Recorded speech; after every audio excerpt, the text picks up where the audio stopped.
Greetings and salutations, friends, and welcome back to Stamford Bridge yet again as Trump is standing proudly in Master Chief's Mjolnir armor now, from the official White House account, no less.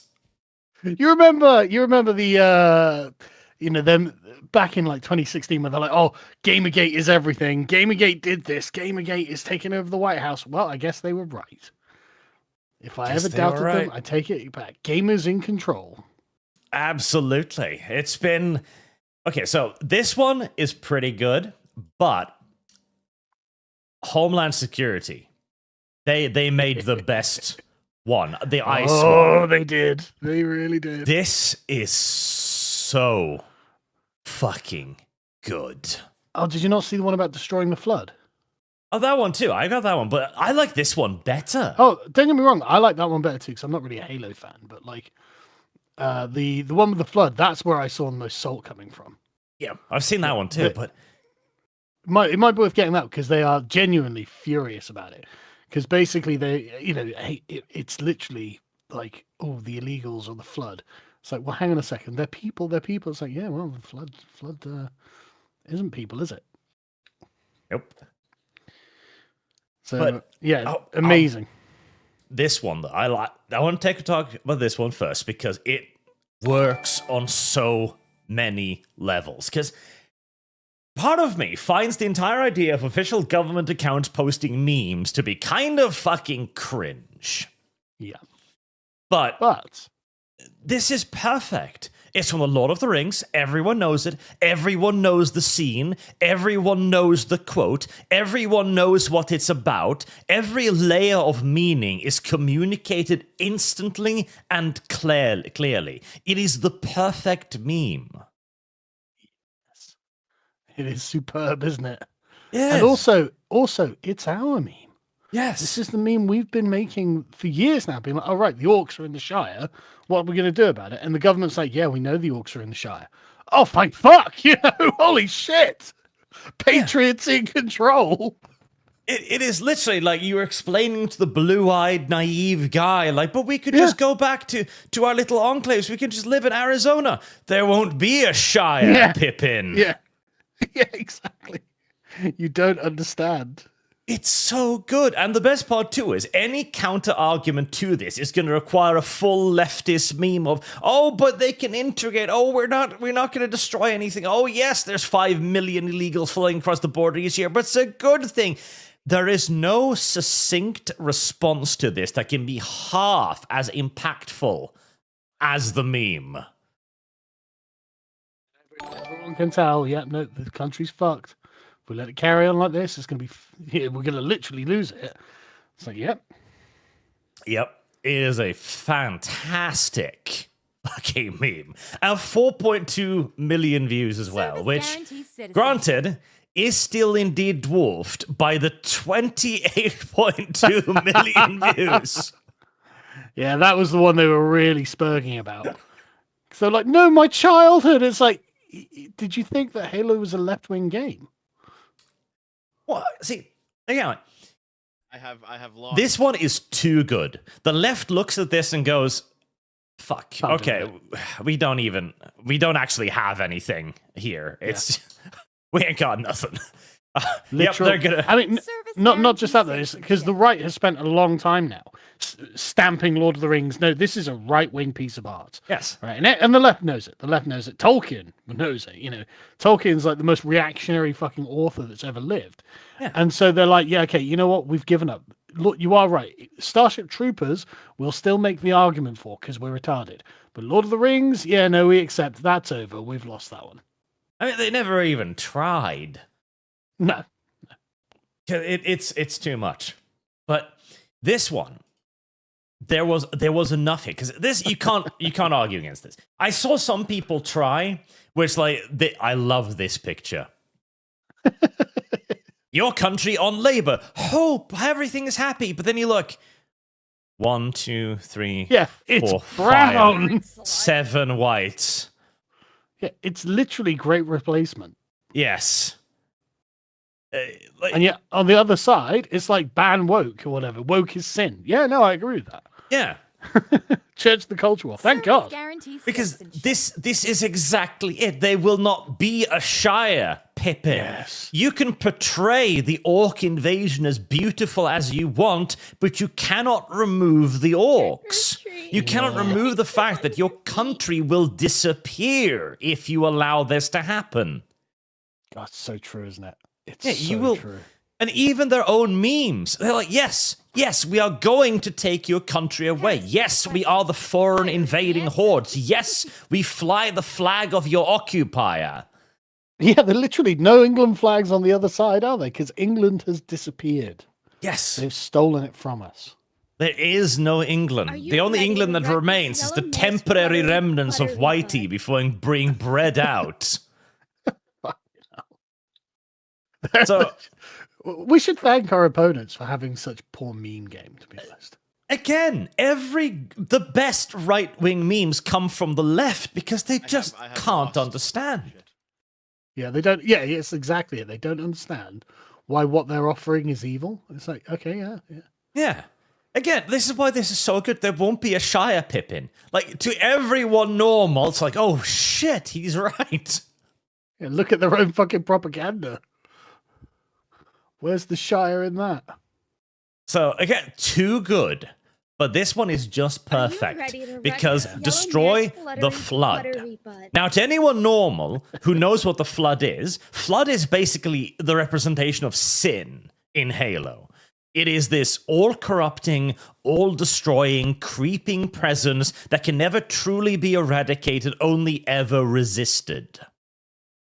Like Chaos from Warhammer. Yeah. But to the woke, they're like, hold on, those are brown people! That's us! You're talking about me! It's literally where they're like, oh my god, not the orcs in Lord of the Rings. Like, what do you mean, not the orcs? They're black people. Whoa. That's a self-report. What are you talking about? Yeah, hold on there. No one said that. Like, no, we represent the creeping evil that will destroy humanity. Yeah, you do. And that's why this one is even better, because it causes the self-report. It makes Angry Joe crawl out from the woodwork. And he's talking about Mexicans! This is dehumanizing. I identify as the Flood, thank you very much. Yeah, it was so good. It was so good. And the responses, man, they're just apoplectic, but they couldn't explain why they were so angry. It was so good. Yeah, because it allowed a moment of opportunity to say what they actually means. And Angry Joe isn't alone. PC Gamer too. No, so no. The Flood is an analogy comparing immigrants to parasites. Hey, you couldn't say it any better, could you, Arch? Let's be honest. You know, what are you going to put that in more succinct terms? No. PC Gamer, those immigrants are basically parasites. Yeah, got you, PC Gamer. In your words. Yeah, no, it's just full of self-reports. Let's look at the benefit system. See who's claiming what, shall we? See if there's any truth to PC Gamer's words. Hey, it's beautiful. It is so good. It is genuinely beautiful.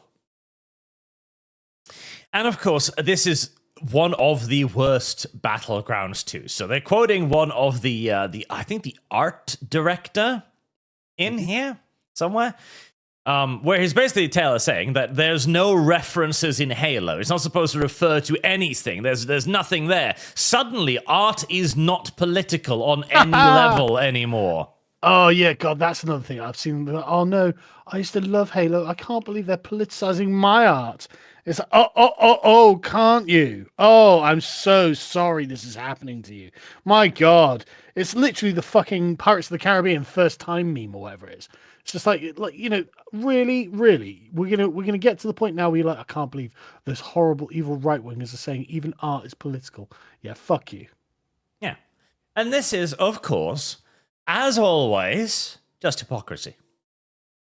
100%, As obviously. Master Chief has been politicized aplenty in the past. No kidding. The entire franchise has been used in, I think, no less than 5 various LGBT campaigns over the years. No kidding. Who could have imagined that you could just dig back only a few years to see what they were saying just then? Yes. As this, of course, was all okay because it was their politics. And their politics isn't even politics, of course. It's just being good. It's just right. Just being a decent person, Arch. Yeah, it's just being a good human being, that's all. And amazing. This then, there's no reason to stop this, by the way, because now we're going to get the argument from the left. And I've already seen it, but didn't you want to get politics out of gaming? Yes, I do. Not anymore. No, not anymore. I want it my politics. End of story. Dev, clip it. Make a video. Whine about it. I want my politics in games now. Too bad. We wanted neutrality. That was a no. So the answer is no. We're not having neutral games. We're not having neutral things. Things cannot be neutral. I agree. We're having ours. Right-wing politics. See, that is a position that we must assume, but I have the end goal of eventually going, no, I want neutrality again, eventually. I want to return, eventually. But the only way we could possibly do that is if first we spend 10 years, at the very least, brutally oppressing the political opposition. They must be scarred with this. Maybe. I just don't think it'll ever happen. I think that it is intrinsically political, whether you like it or not. So let's just get the politics. Let's just go for it. Because the thing is, like, people complaining, like, well, listen, right, the reason you like Lord of the Rings is because it's a right-wing political product, right? Because the politics are the morals of it, right? The story, the morality that the story imparts is the politics. It's not like, day-to-day fucking partisan politics or something. What it is about the questions of right and wrong and good and evil that are being answered by it. Those are the political questions the left have been subverting this whole time.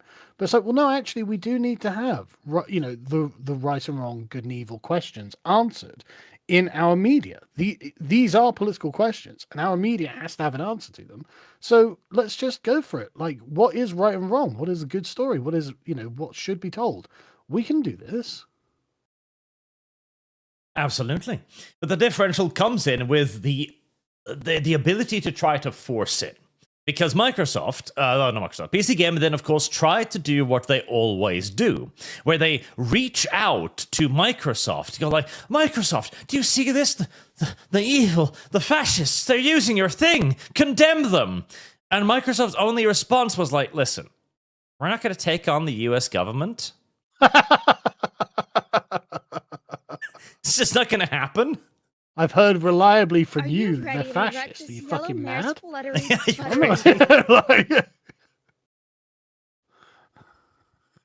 not going to happen.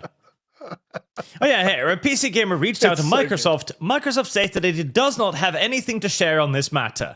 Yeah, it's literally like, we're not going to do that. And you know what? You know what's so great about this? They could have done this at any time. Right? Yeah. Literally, all of the companies could have just said, no, we don't really have an opinion on this. Moving on, buy our product. And that's literally all of woke would have just ended there. That would have been the end of it. Yeah. But they didn't, because they thought it was popular. They thought it would give them influence, money, because they were looking at all of these opinion polls that said that people want their companies to be political. And they were cowardly too. Because remember, the arguments that the woke were making were quite novel. Like, it was like, oh my God, I'm not a racist. No, I don't want all black people strung up and beaten to within an inch of it. Of course not. Why are you saying that? Yeah, Black Lives Matter, Black Lives Matter. And it's like, okay, you weren't prepared for it. I appreciate that. I completely understand. These people were nuts. Fucking nuts. And they made you say things that were ridiculous. But now, you don't have to. And what's Microsoft done? No, we're not doing shit. Fuck off. Yeah. Because they're not going to do shit. Because right now, there's a man in the Oval Office who has slapped 100% import tax on shit. Like, Microsoft's not going to do crap. What are they going to do? Yeah. Amazing. Do you see that even Bill Gates has wound back his fucking climate change bullshit recently? Yes. What the fuck's going on there? That's literally all he's talked about for like 20 years. Well, it's because Bill Gates is one of those interesting people who he has so much money now. He's transitioned from being merely greedy to being actively evil, in my opinion. Yeah, I agree with you, but like for him to just one day come along and I don't think climate change is going to destroy the world. Actually, the Bill Gates Foundation, all of the activists were like, what? But that's our entire job. Yeah. But he is literally a kind of person who is trying to shape the world. But he's far quieter about it than, like, say, Elon, for example. He is the kind of guy who is trying to grab power. Not money, not influence, just power by buying up farmland, for example. Because when he thought there would be a genuine, like, global pandemics, famine, etc., he was buying farmland everywhere.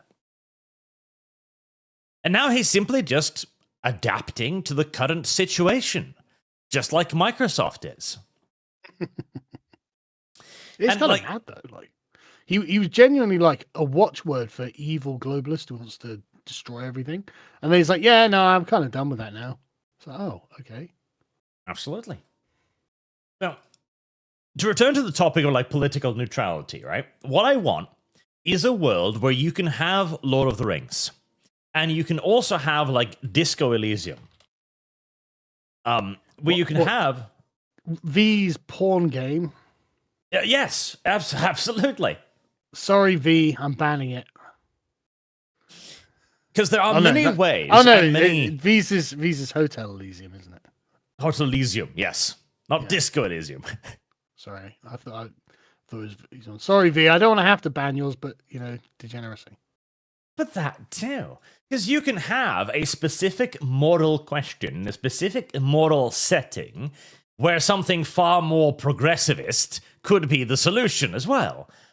I am happy to have all of these things live and die on their own merits. But the problem was, of course, that this didn't exist because of the merits of it. This appeals to literally 0.13% of the fucking population. This exists because Microsoft was afraid of PC gamers sending them mean tweets and emails. Ironically, that's the reason. Yes. But now, it's no longer a problem, now is it? No, it's superb. So I'm all for this. It's gonna be a bit blatant, it's gonna be a bit cringe, but this is the lesson that needs to be enforced upon the left. Well, I think it's worth pointing out as well, this actually isn't cringe. Like, the Shire meme and the Flood meme were both actually pretty based and pretty good. Like, they could have been cringe, but I don't think they were. The Flood meme is borderline for me. That's like, it's a little bit too, like, I kind of know what Halo is, and I know enough about it to reference it via the popular meme. It comes across as very surface level, whereas the Shire one, well, yeah, it's perfect. Yeah, I mean, I never played Halo. Yellow I only know about Halo from cultural osmosis because I'm not a console gamer. But to me, it doesn't come across as cringe. It's just not my thing. But like, it seems to have grasped it. But you're absolutely right. The Lord of the Rings one is powerful. Yes, it's absolutely fucking amazing. Yeah, yeah, genuinely. But like, the other thing too is Halo's a fantastic battleground to pick because Halo is not progressive. Like, the name of the series, Halo.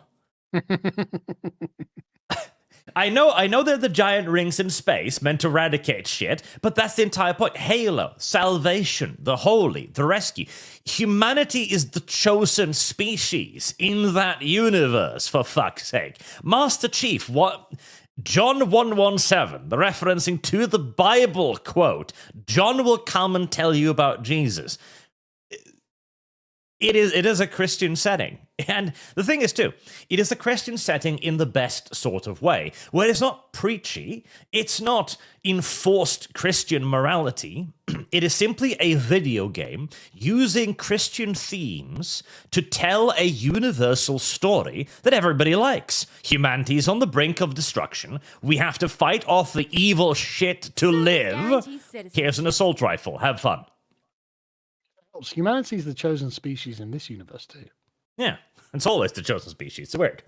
Yeah, but yeah, no, you're absolutely right. It's not heavy-handed. It's not to rut this yellow mare's imposing anything artificially or anything like that. It's just using it as the sort of texture of it, which good. That's how it should be done. Absolutely. So it's a great, again, battlefield. The both they've chosen, Halo and Lord of the Rings. And I have lost. this will no doubt, I hope, be the beginning of the conservative claiming of media. Because this is something that we were losing out on for a very long time, with countless left-wing video essays written about how a certain thing was actually progressive, how it was actually about communist values, DEI, inclusivity, etc., all this time. Matt Walsh didn't exactly help on that regard, did he? Like, I actually really like Matt Walsh, but like his opinions on like media and video games are always dog shit. Yeah, see, one of the problems is conservatism right now has become an absurdly wide tent. It literally encompasses everything. We were talking about how the left is like everything right of Mao Zedong is right wing. Well, actually, we've kind of arrived at that position now. If you beat that drum for long enough, that's what happens. Yes. Yeah. That's sort of where we are now. Yeah, that's true. You can't argue with that. So we're kind of now in this position where there's a lot of people who just wanted their entertainment to be entertainment. And there's also then a lot of people now that are so far on the right that they are about to touch up against the left that wishes it to be explicitly political again. Well, okay, so yes, that's me. But also, the problem is like Matt Walsh, his sort of like boomer conservatism looks at video games and is like, well, I don't understand it, therefore it's got to be in some way bad. And it's like, well, it's just a medium, Matt. You know, like by the same token, like movies are bad.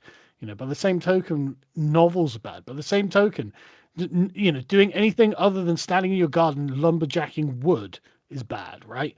Like anything that is relaxation and not being hyper serious, moralistic all day, every day is bad. You know, that's essentially the position Matt Walsh has arrived at. And it's like, look, man, I agree with you on basically all of these extremely right-wing points, but like, it's okay once you've done a day's worth of hard work to relax. It's actually part of the good life. It's okay to chill out, you know, watch a movie with your family or play a video game with your kid, whatever it is. You are allowed to relax at some point, Matt. And there's also the problem that whenever something is political, explicitly so, in an era where everything is being politicized actively for entertainment, you end up in kind of an unwinnable eternal circle of this. And there's a recent example of this with the new version of the Batman comics, which is called Batman Absolute, which I hate. I don't like it. Is he beating up Nazis? He is, of course. Oh, thank God. Is the Joker like, hey, man, I'm not a Nazi. I might be a murderous psychopath, but I'm not racist. Of course. And right now, the left is celebrating that, obviously. Phenomenal. There we go. So, but this is the funny part. So, this is the one that the left is super happy about. Absolute Batman breaking a white supremacist arm, this comic. Oh, yeah. Got him. Yeah. Like classic power fantasy, what they jerk off to all day, and this has been all over left-wing Twitter, with all of them suddenly very interested in comics. No, hang on. I'm totally in favor of this, because what we're looking at here is a billionaire beating the living daylights out of the working class. That as well. But then somebody decided, hold on, what if I made a quick change to this? And suddenly, making an edit like this should get you executed by firing squad. But what are you talking about? It's still a billionaire beating up the working class. Yeah. Like, literally, everything here is the precise same. You've got a racist who thinks his race is the supreme race being assaulted by the presumably impartial force of Batman's Law and Order. It's like, fuck these poor people in the face. Yeah. This is the exact same picture. Yeah. This is... If you truly are, like, oh no, I'm for this for moral reasons. You don't want to be a Nazi. Well, this is the exact same picture as far as you are concerned. That is superb. It is. And that's the beauty, because now it just becomes a circle jerk, where we just go in circles on this idiotic fucking point. I like the way this is where it becomes a circle jerk. Yes. We've been doing Black Lives Matter for a decade now. What are you talking about? Well, yeah, it's been a circle jerk for a long time.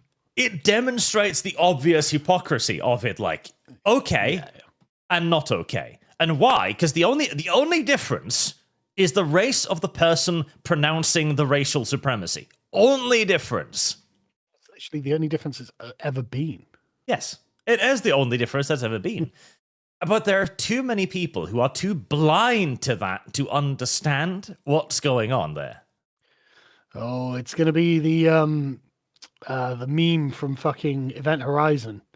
You know, we're not going to need eyes to see where we're going.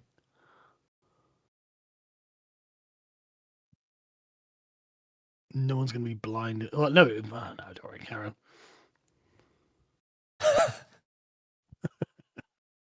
It's such a... I don't even know. Like it's. I think we're going to enter into a period now where everyone is basically going to try to hyper-politicize their media.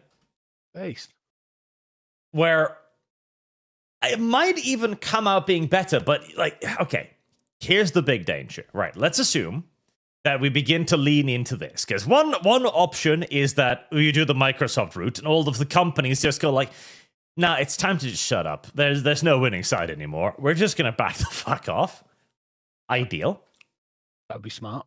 Or you're going to have doubling down, which will be the worst possible way, because even as all of this is going on, are you ready to the Chinese are amongst the top contenders to take over DC Studios. Really? Yes. Interesting. So I'm sure you pay precisely zero attention to superhero movies. Correct. But the latest wave of DC stuff with Superman and Peacemaker flopped massively. No kidding. And now DC, it looks like, is just going to get sold off, and one of the main groups looking for it is Chinese investment groups. Dear Chinese investment groups, I will write you a super successful right-wing Batman story. Yeah. Contact me. Literally. I know exactly what kind of story not only will people really like, but will, sell really well, and it'll be hyper right-wing. Well, the Chinese can write that. Most of their mythology is like that. And this is going to give, potentially, an enormous win to China in the culture war, because a couple of the titans of Western, like, cultural imperialism, in essence, has been our superheroes, DC and Marvel. Oh, gotcha. Now World China conquering. is set to have half of that. Well, it's, what possibly could go wrong? And whilst Marvel is still busy making Captain Marvel an angry, frumpy feminist, somehow I doubt the Chinese are going to be stuck in quite the same malaise. I tell you, genuinely, Marvel's fall from grace is remarkable, isn't it? Like DC's always been a bit shit, so who cares, right? But Marvel, like they used to be the gods of this whole fucking world, and yet nothing they make is any good. Well, that's the thing, right? Because you're right. DC is the paragon of shooting itself in its own foot. Yeah. It's truly amazing. So Like there's no mistake that DC hasn't made. Hey DC, make another Superman origin story. We haven't seen Yes. that enough. Or another What about Batman Joker? origin story. Yeah. Oh no, Joker origin story. Oh, superb, fucking superb. Keep going. Listen, We you've just haven't got- seen it enough. You have a new billion-dollar franchise in the Joker, acting like basically an anti-establishment right-wing maniac. What shall we Let's do have with him him? raped. Let's make him get raped. Let's have him be butt-fucked in jail for a bit, and then denounce being the Joker. Let's literally make it into a musical where he gets raped in the ass. Perfect. What could go wrong? Why didn't this make $1 billion? They literally murdered their own franchise before it even got out of the crib. Yeah, that's how committed to the politics they are. So this is what I mean. Everything is political. You have to sort it all out. You have to point it all out. You have to accept that everything is political. Meanwhile, again, even as Marvel is beginning to fail as well, because they're trying to make things political, they, by almost accident, hand out the IP to a Chinese company. And Marvel practically writes it off. They're not really that interested. They're going to make like a Overwatch-style MOBA-esque game. Marvel is like, it'll earn a little bit of money. That's probably all. Even the Chinese didn't even want to make it because they're like, Marvel? That's really falling off. What are we going to do with that? And the Chinese were like, what if we just make hot female characters again? And suddenly, this is $1 million franchise now. Oh, money Heresy's started the coming in, did question. it? Fire Fuck. is the answer. I guess that explains Sydney Sweeney, doesn't it? She's fucking Yes. everywhere with her tits poking out. Everyone's like, my God, how did she do it?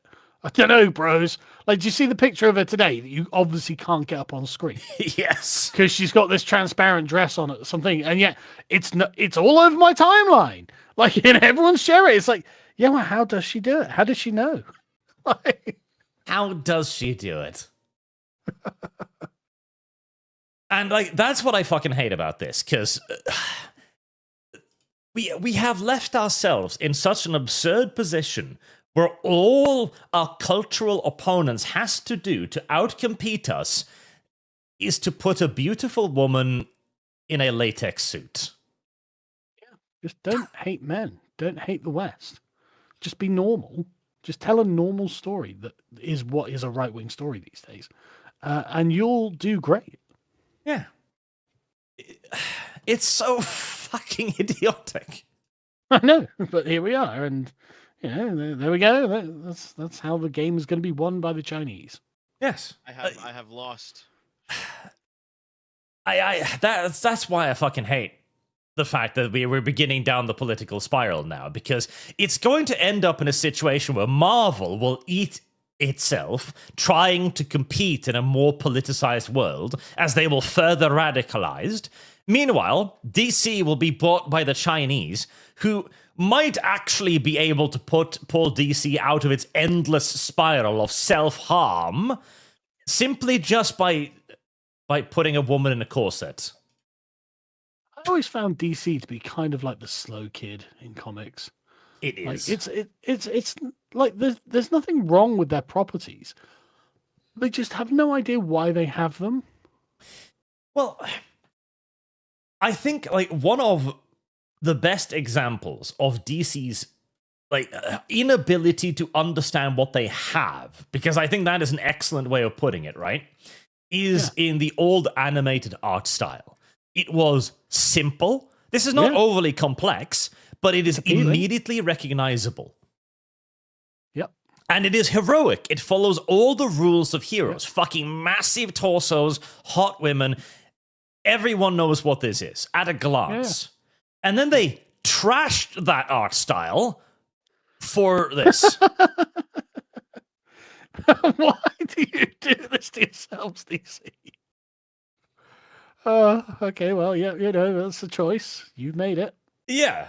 Like, literally, every artist, every setting struggles to discover a style that can define it to the point where people can identify your property simply by the texture of your fucking line work.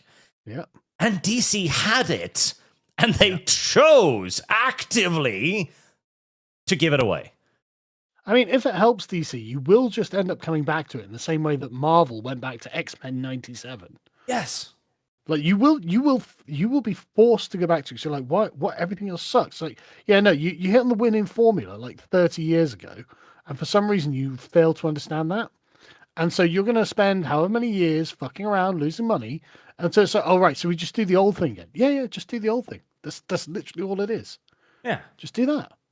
Eventually, after getting their asses creamed by the Chinese for 15 years, who literally just upscaled the old Justice League show, Yep.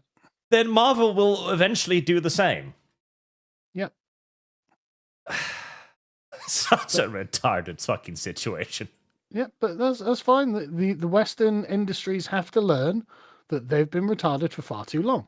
And again, I want to come back to this point about being political as well, right? It's like it is political, right? They are trying to particularize a certain kind of morality, right? They're trying to make it so, oh no, everyone just happens to agree with hyper progressive values and universalized liberal bullshit. It's like, no. What people actually think are the traditional heroic virtues, right? The traditional virtues of a hero: courage, self-sacrifice, doing the right thing regardless of the consequences. All of these sort of like traditional moral, and they are therefore political questions, have been attacked by the left relentlessly forever.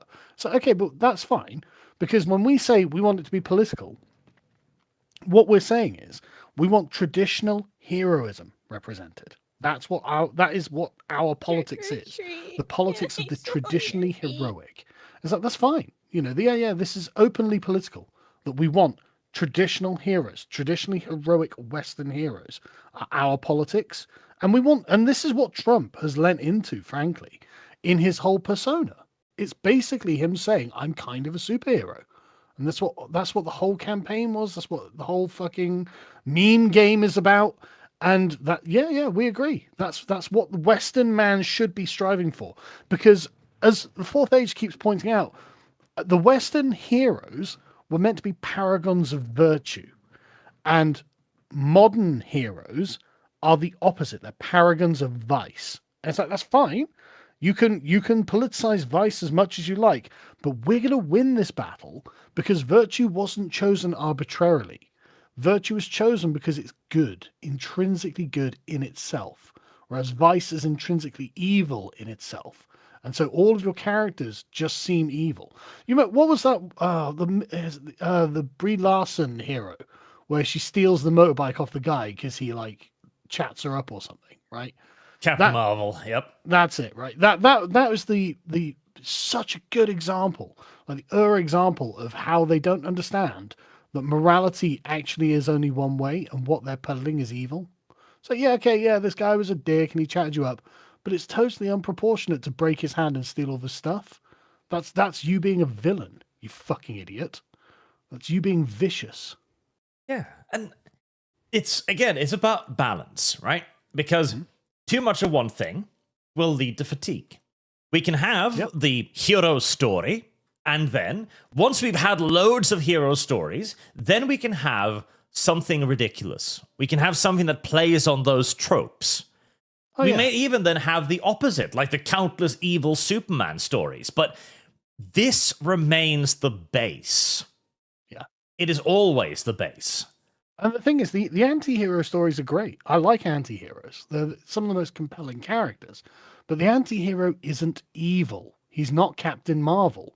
He's actually good. He's just imperfect, Like he's often like he's sort of like Hellboy, like he himself is not a bad guy. It's just the universe he's in is a bad universe and has been through a lot of bad stuff. So, he's rough around the edges. But he himself is not a villain. Yeah. And if you are going to do the villain, which you can do as well. Oh yeah. Straight up evil Superman, you must then also understand the focus switches from him to the people opposing him. You cannot simply have, because that's the problem with Captain Marvel. Captain Marvel is the bad guy. Yeah. And they have to find some way to twist and turn that story in such a way as to make them the hero. But the audience still understands that's the villain, and they still won't have any sympathy with that character. Yep.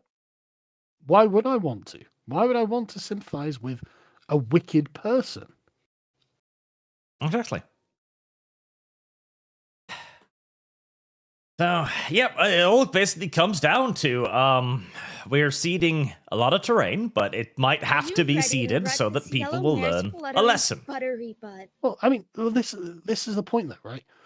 Like, when I say we want it to be political, what we've just laid out here, Arch, is a political treatise on storytelling.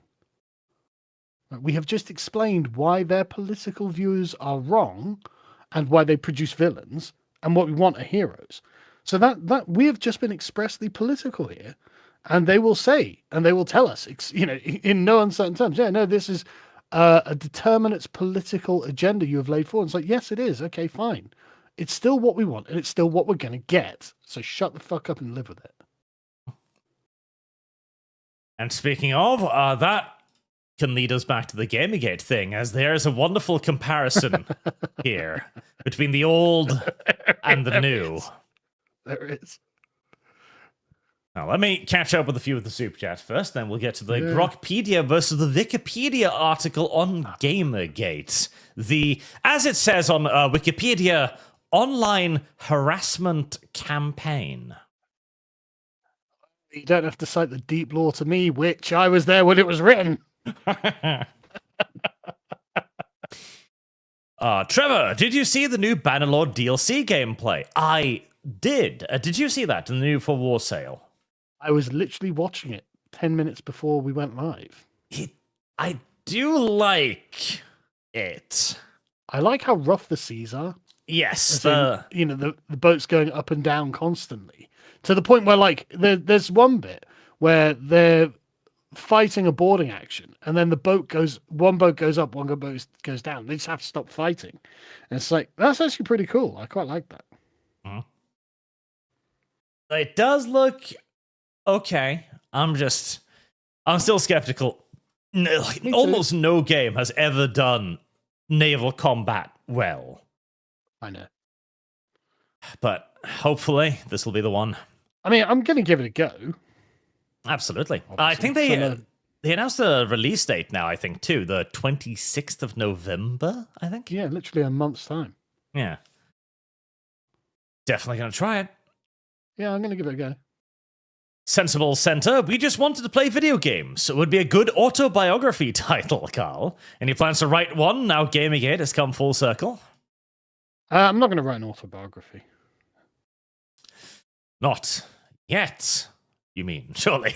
Well, maybe. I don't like... I find them too self-indulgent. I don't like it. Well, literally, yes. Yeah. Well, that's the thing. I don't like it. So I can't ever see myself writing one. Chipmunk of Vengeance been a member for 5 months. Thank you, sir. We all know there will be a GamerGate 3. They will never give up till they have a complete victory over gamers. Anyways, praise the bridge god. Thank you. I'm not worried about it. I'm not worried about it. The gaming... Just a quick thing. The gaming industry is in a fucking state at the moment. Oh, yes. Like, everything's shit. It's just like the movie industry. Just, they fucked everything up. Everything is just fucked. And so China is taking over, as always. And I'm not that worried about it. I don't think they're going to learn their lessons. I don't think they're going to be able to pull out of the nosedive that they're in. So just let them crash and burn. No, there's not going to be a GamerGate 3 because there's not going to be a gaming industry to have it in. Yeah. You know, again, like, the simple fact is that if China does even the bare bones minimum, as they've demonstrated the ability to do again and again, they will outcompete the West. Like, because the only reason China wasn't already doing so was because they didn't have any entities we know of. For them, like, their big superheroes is like the Monkey King. And we're like, who? No one cares about that. Yeah, he has a stick that extends. What? Right. And he fights gods that look like cows and hippos. Okay. What, Indians? But if they manage to buy their way, like I saw a study once that basically said, like, the second most well-known figure on Earth next to Jesus Christ. Heresy's the question. Fire is the answer. Maybe today. Well, the literally second most known figure in the world is Superman. Oh, I believe it. Like, And DC still sucks. and DC still managed to fumble. I know. It's fucking amazing. I know. It genuinely, like, just for any Americans watching, right? Like, Superman represents a genuinely romanticized archetype of America to foreigners, right? And it's genuinely the best you're possibly going to get, right? Yes. You will never do better for an American archetype than Superman. Genuinely the best sort of brand ambassador for America ever, right? And DC are like, yeah, how can we pervert this? How can we fuck this up? How can we make this shit? It's like, look, just take it seriously, America. Yeah. And again, like, it was just malice as well that ruined it, because everybody, literally everyone, wanted Cavill to return as a hopeful Superman, as a classical hero. Yeah. That was Now's all. the time. You've got the perfect Superman, but also you have the perfect time, right? We've had a decade of shit, grungy, depressing. Oh, there's no real heroes. George R.R. Martin's been writing everything since fucking, 2014 or whatever. Like, we've had that for ages. What would be nice is just a genuine hero. Someone that everyone likes, like Henry Cavill, who can genuinely play an honest, clean-cut country boy, and yet we couldn't get it. Poor old Cavill, man. Literally. And the only reason is because James Gunn and Hollywood doesn't like him. Yeah. The PR loss. It's genuinely, though, the George R.R. Martin thing. Because, like, look, they have to admit that there are heroes. They have to admit there are heroes, unambiguous heroes. There are some people who are just worthy and worth more than others because of their actions, because of the kind of people they intrinsically are, because they are virtuous against vice. You have to admit it, George, you fat fuck. You've got to admit that Jon Snow is the unambiguous hero of your story, you fat fuck. Go on, admit it, you cynical boomer. Well, okay, so the entire problem with Game of Thrones, right? And the reason why the book will never be finished is because George Martin doesn't have any heroes. He's destroyed them all. And he knows it cannot end without a hero. There is no satisfactory ending to a Game of Thrones that doesn't have a hero. If Daenerys wins, it is just another tyrant who will rule with an iron fist. Best case scenario. If the White Walkers win, it's just death. Unending. Jon Snow is the only person who has any chance of bringing a heroic conclusion to the Game of Thrones, and he's dead. But he came back. Only in the TV show. Oh, right. I've not read the books. And even then, in the TV show, like, they had to sully him at the end, because the end of the Game of Thrones TV show is simply just, there's another king on the Iron Throne. Nothing has changed. Yeah. Who has a better story than Bran the Blessed? Guarantees Fucking who? citizenship. This guy wasn't in it for like 3 seasons. Fuck off. Yes, he has It's done Jon nothing. Snow. Yeah, everyone knows it's Jon Snow. Like, honestly, when Tyrion said that, I literally started in I was like, what? And my wife's like, what? And I'm like, okay, you're obviously not paying attention to this as closely as I am. And unironically, though, it's Jon Snow. Everyone knows it's Jon Snow. George, you fat fuck. Get on everyone with it. else. And the problem is, like, to begin with, people were, it's grittier Lord of the Rings, right? Okay. Yeah. I'm fine with grittier Lord of the Rings. I'm absolutely good, fine with that. However, you must have an Aragorn, because the Lord of the Rings has an ending. The ending is good triumphs over evil. And George, that's every fucking story, by the way. That is every story that's ever written is good triumphing over evil. And you're sat there and go, so do I have an Aragorn? Yeah, his name's Jon Snow. Well, what are you waiting for, George? So I don't know. I don't know. My fucking cynical boomer heart just can't bring itself to write it. It's like, well, not my problem. That's your fucking problem, isn't it, you fat loser? Because he also simultaneously knows that every other ending is not going to be an ending. If evil triumphs, nobody's going to be happy with it. Yep, it's literally not it, is it, George? Bring out the hero, George. You know you need to. Yep, but he's not going to, because he has to bring Jon Snow back, and when he does, it'll just be an admission that he had no fucking options but to bend the knee and accept the chosen one. Yes, that's exactly what it is. And he's too much of a fucking coward. It's like, all right, George, be a coward. Sandum, thoughts on Trump getting a crown from South Korea? Funny, to be honest. Yes, funny. Good trolling. So apparently, like this is a thing the Koreans do. Like it's kind of like a medal for them, basically. Oh, right, okay. Yes. So it's kind of like the Medal of Honor, the highest like decoration Korea can give. So it's a crown, but not a crown, as far as I understand. Right. So, but it's still funny, especially considering this happened like 3 days after the No Kings protest. Yeah, genuinely good trolling. Animate Ackerman, guess I'm not the only one late. 4:04 p.m. EST. Mr. Twisted Frenzy, Stamford Bridge is back. Yes. Now let's talk about the galactic financial system. Carson Kazmiri, there we go, for $50. Thank you very much, sir.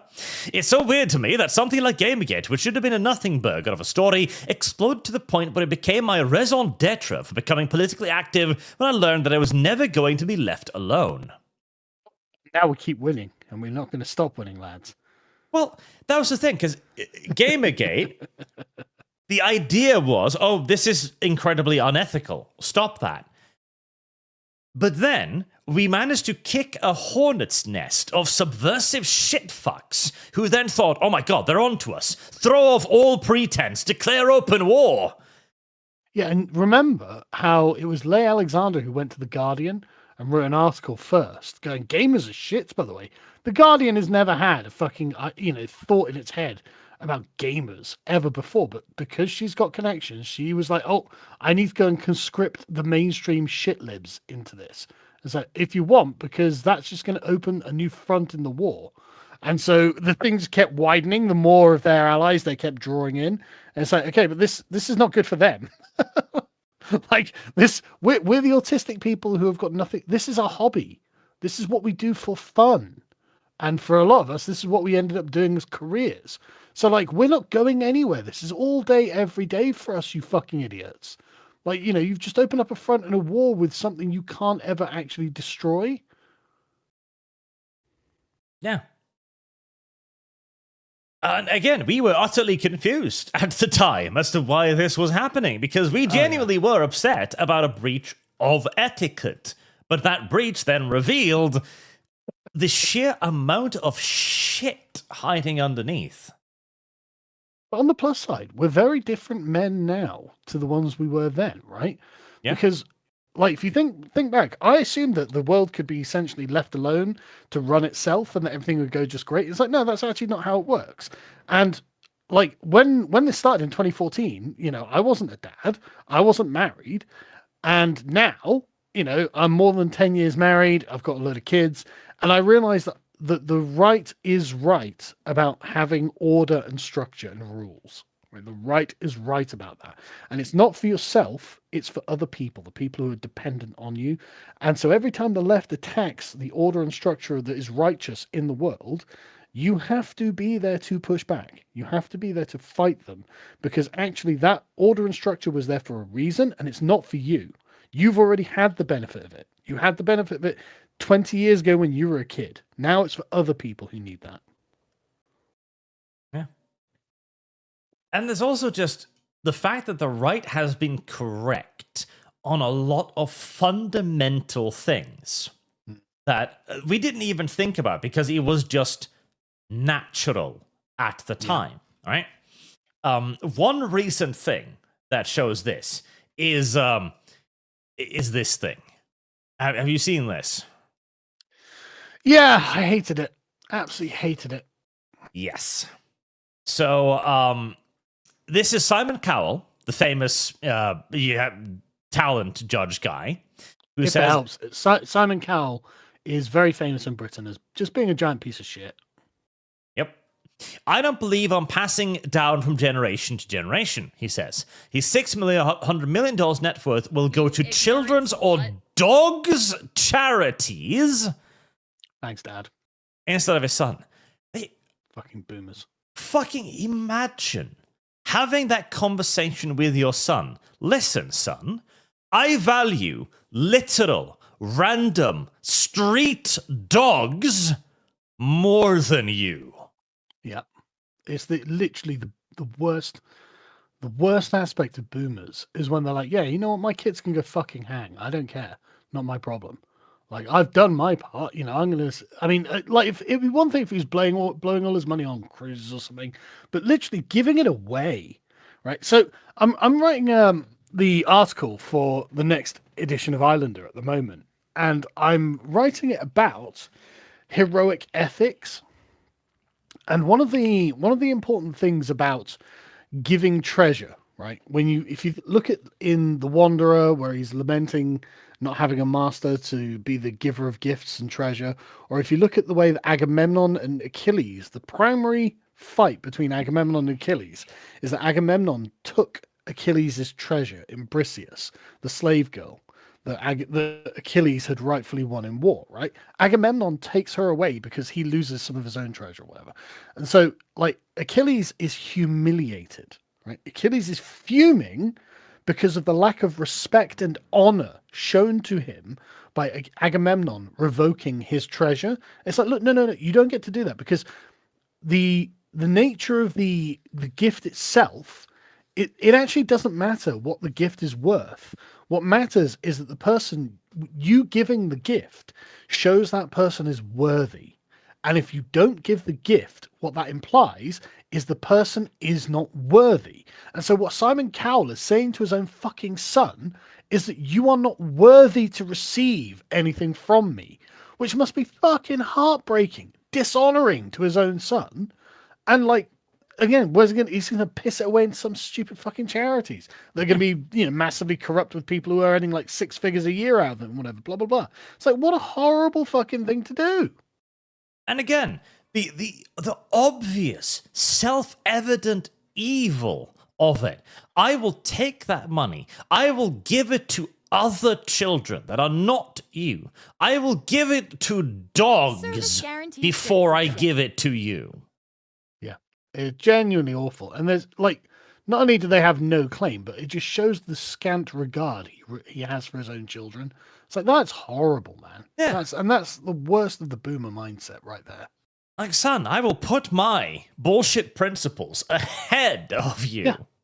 Oh, yeah, total vanity. Complete vanity. And guess what?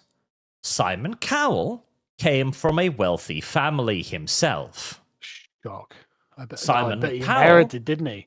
He did. He started multiple companies that failed one after the other. He was given a job by his father, who was a music producer and executive. He had every advantage that he now elects to withhold from his son. It's awful. He's just a bad human being. That is all. My son, like about a year and a half ago, was like, Dad, am I going to inherit your business? I was like, of course you are, son. Like the idea I wouldn't give my children the things I have spent my life building up is mad. Why would I want someone else to fucking have these things? Why would you want to liquidate it and give it to dogs? Or just to, the people running the dog charities, quote unquote. Like, why the fuck would I want it to go to anyone other than my own flesh and blood? Yeah. And again, like, this is just one of those values that the right established, and it's like, this is good, and it is self-evident when you break it. Why? Because this is evil. Are you ready to rut this yellow mare's fluttery buttery butt? Is this Simple political? as. Yes, it damn well is. Damn fucking political. Let's see.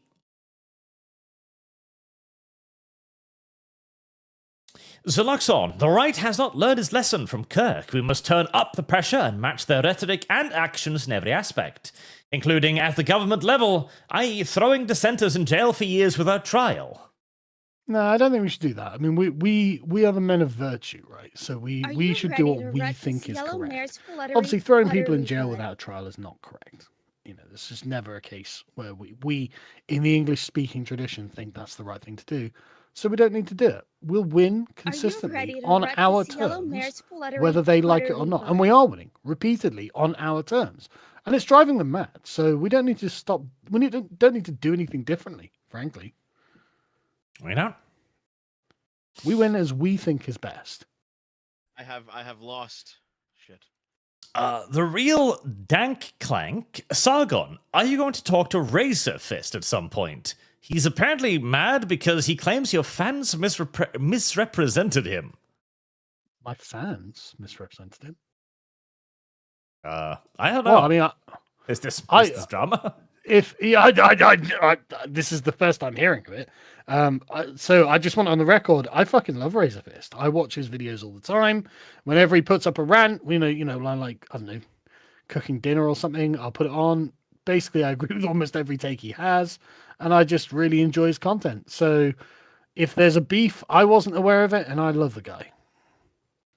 Simple as. Yeah. Hexy, 1986. It's called Halo. It's right-wing Christian coded. I know. It's literally right there. Yeah. Angelos, Art, I watched your Dispatch stream and played the game, and honestly, I'm shocked with how good it's turned out so far. Well, yeah, so Dispatch is a great example of how you do superheroes with a bit of subversion, with the superheroes being a bunch of ex-villains. And they do it simply by having the villains have a bit of charisma, by having them not be inherent fucking assholes. And indeed, by having some of them be pretty as well. Like, throughout my playthrough of Bloodlines 2, I kept saying, if you want me to side with a character against my own interest half the time, the very least you should do to make me at least consider it is to make them attractive. It is the easiest ploy to make. I'm not that bothered whether they're attractive or not. I want them to be charismatic, right? Was it Marv? Was it in The Walking Dead? Darren's brother? Huh? That's the one, right? Yeah, ugly as sin, obviously. But he was fun. He was charismatic. He was entertaining. I enjoyed him being on screen. Him being good looking, obviously wasn't. Is not the issue. It's just that, is he interesting? Is he entertaining? Is there something about him that's actually worth talking about? Like, that's all you have to do for me. Well, there's the problem of logistics. See, for a modern writer, making a charismatic character is really fucking hard. Good point. Didn't think that through.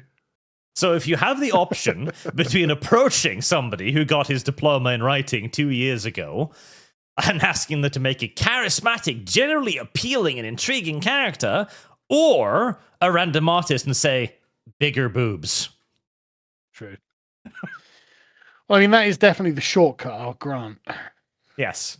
Which is why I'm saying, like, if you, again, the bare bone basics is at least that. Appeal to the lowest common denominator if you cannot, and you can't, appeal to the highest. Citizenship. Elf Pyre Ava. Oh, hey, this looks kind of like a cool place. Great to catch the stream. Archcast, hope everyone is well. Thank you very much. We are doing pretty well. Sargon returned from Italy in one piece, despite the traffic. So that's good. It's so bad. It's so fucking bad. Mr. Spenzar. Carl, in your reflections on Italy video, you mentioned the Italians milling about a lot. That's their Moorish side. Believe it. One of the things that shocked me the most when I was in Rome was, you know when they park the cars by the side of the road, right? So, there were cars parked by the side of the road that had centimeters thick layers of dead leaves, like years of dead leaves, just pushed up against them and up against the curb that clearly hadn't been cleaned in God only knows how many years. Just weirdly, rotting. I noticed this was scooters. Like there were scooters. I was looking over a balcony at one of the places we stayed with, and I was looking down into this area where there were like 4 scooters, just like you said, covered in leaves. And it's like, why do you just leave them there? Why don't you sell them? Why don't you do something with them? You know, if you don't use it, get rid of it. Yeah, it's weird.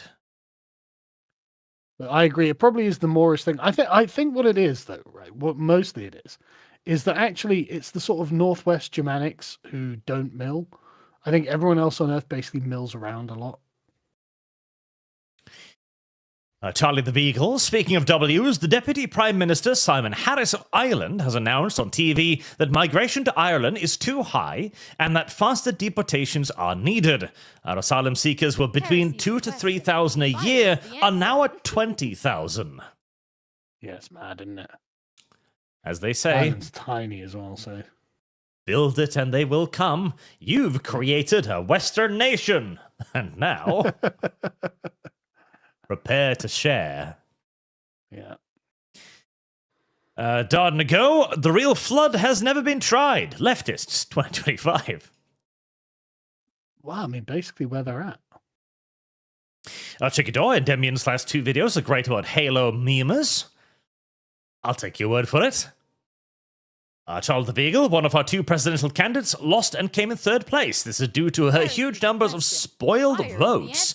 13% out of 45.8% turnout. Yeah, for the presidential one, yeah, I heard about that. I haven't had to look into it yet, though. Tom and Russell, it's all returns to Dune. Basically. Tunushi, neutrality is only possible once the board has been reset, and our opponents cannot understand or withstand neutrality, so simply they must go. Yes. Well, I think that we are looking at it slightly wrong. As in, things should be whatever we permit, right? Whoever, like you, the question is who's the decision maker? And up until very recently, it had always been quote unquote us, as in the normal people voting with their wallets, right? And then obviously in the sort of pre-GamerGate era and slightly afterwards, it's been the left. Okay, well, look how that's turning out. And then so soon, it will return to us being the decision makers again. And so they will be able to make their shitty stories.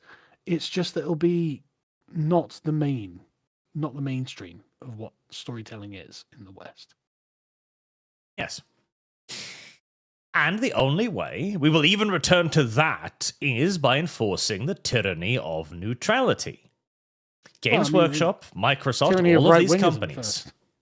Yeah, must be forced to go, no. We have no comment on ICE using our property. You know they must be fucking fuming. They must be. Oh, God, you love to see it, don't you? Like, you can imagine, like, the woke fucking officers are like, really, what's the directive from head office? Say nothing. Not a thing. Anyone who says anything gets fired. So, what? Are we really just going to let that go? Yes, we're going to let that go. Fuck. We are Nazis going are in charge, bro. to bend over and take it.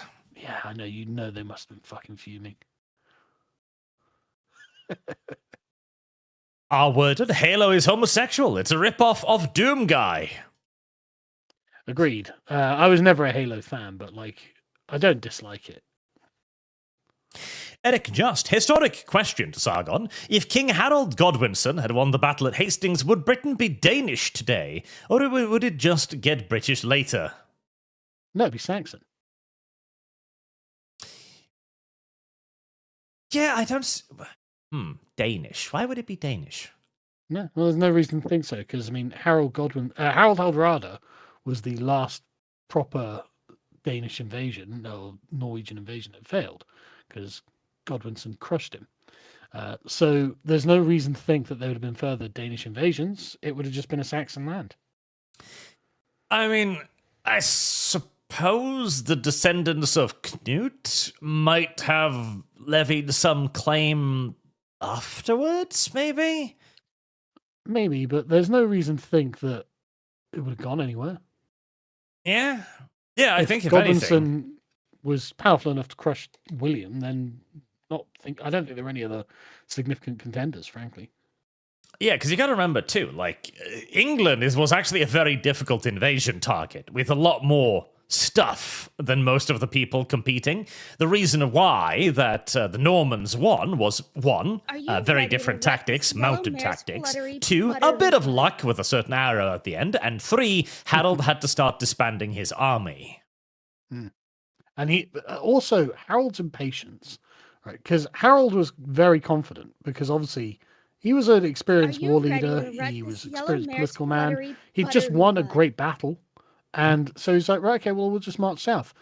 So instead of taking his time and raising more levies, training his troops more, blah, blah, blah, he just marched straight down and into it. And like you say, it probably would have been that he would have won that battle, except he took an arrow to the fucking eye. Yep. At the very least, it would have ended in a draw if he hadn't taken that arrow. And time was on Harold's side. Yeah. But the thing is, he probably would have won. I mean, the Normans were wavering right up until that point. And then his men ran down the hill against his orders and got cut up. And it's like, okay, well, yay. But like, if he'd just survived the battle, it probably would have been gravy. Empty Veins, you all should do a Gladius stream again. Kick me. I do like Gladius. I have lost. I must be Kick me. Shit.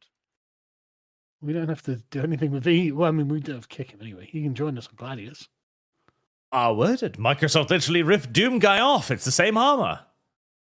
Except for the midriff portion. Basically true, though. Eric the Just. Funds to Hogfather with Lum Lum and Amal. Dreadnought Logan, you'll stop.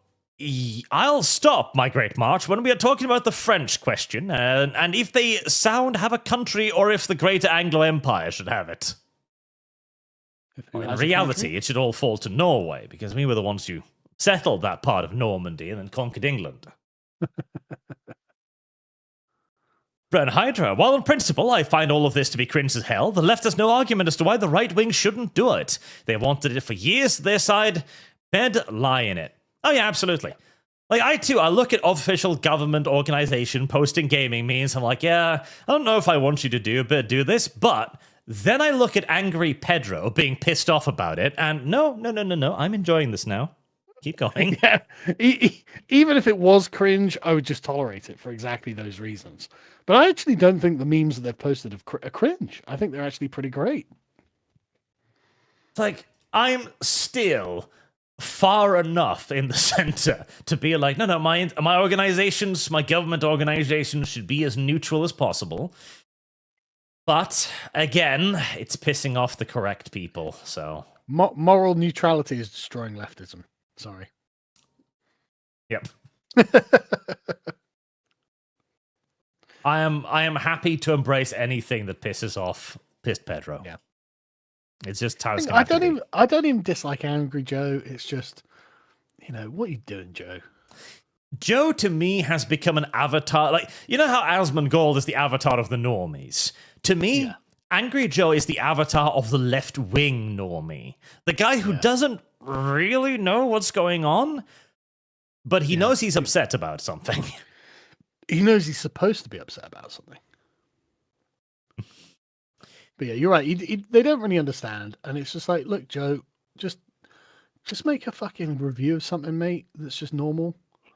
Like, I remember watching Angry Joe's Alien. I have review lost ages ago, Aliens. shit. And it was really good, and I really enjoyed it. It's like, look, just go back to being that guy, man. You don't have to worry about woke bullshit. It's not your job. Frog Jupiter reminds me when Red from Overly Sarcastic Production said King Kong was clearly a representation of a black man. Also, Halo's on PC.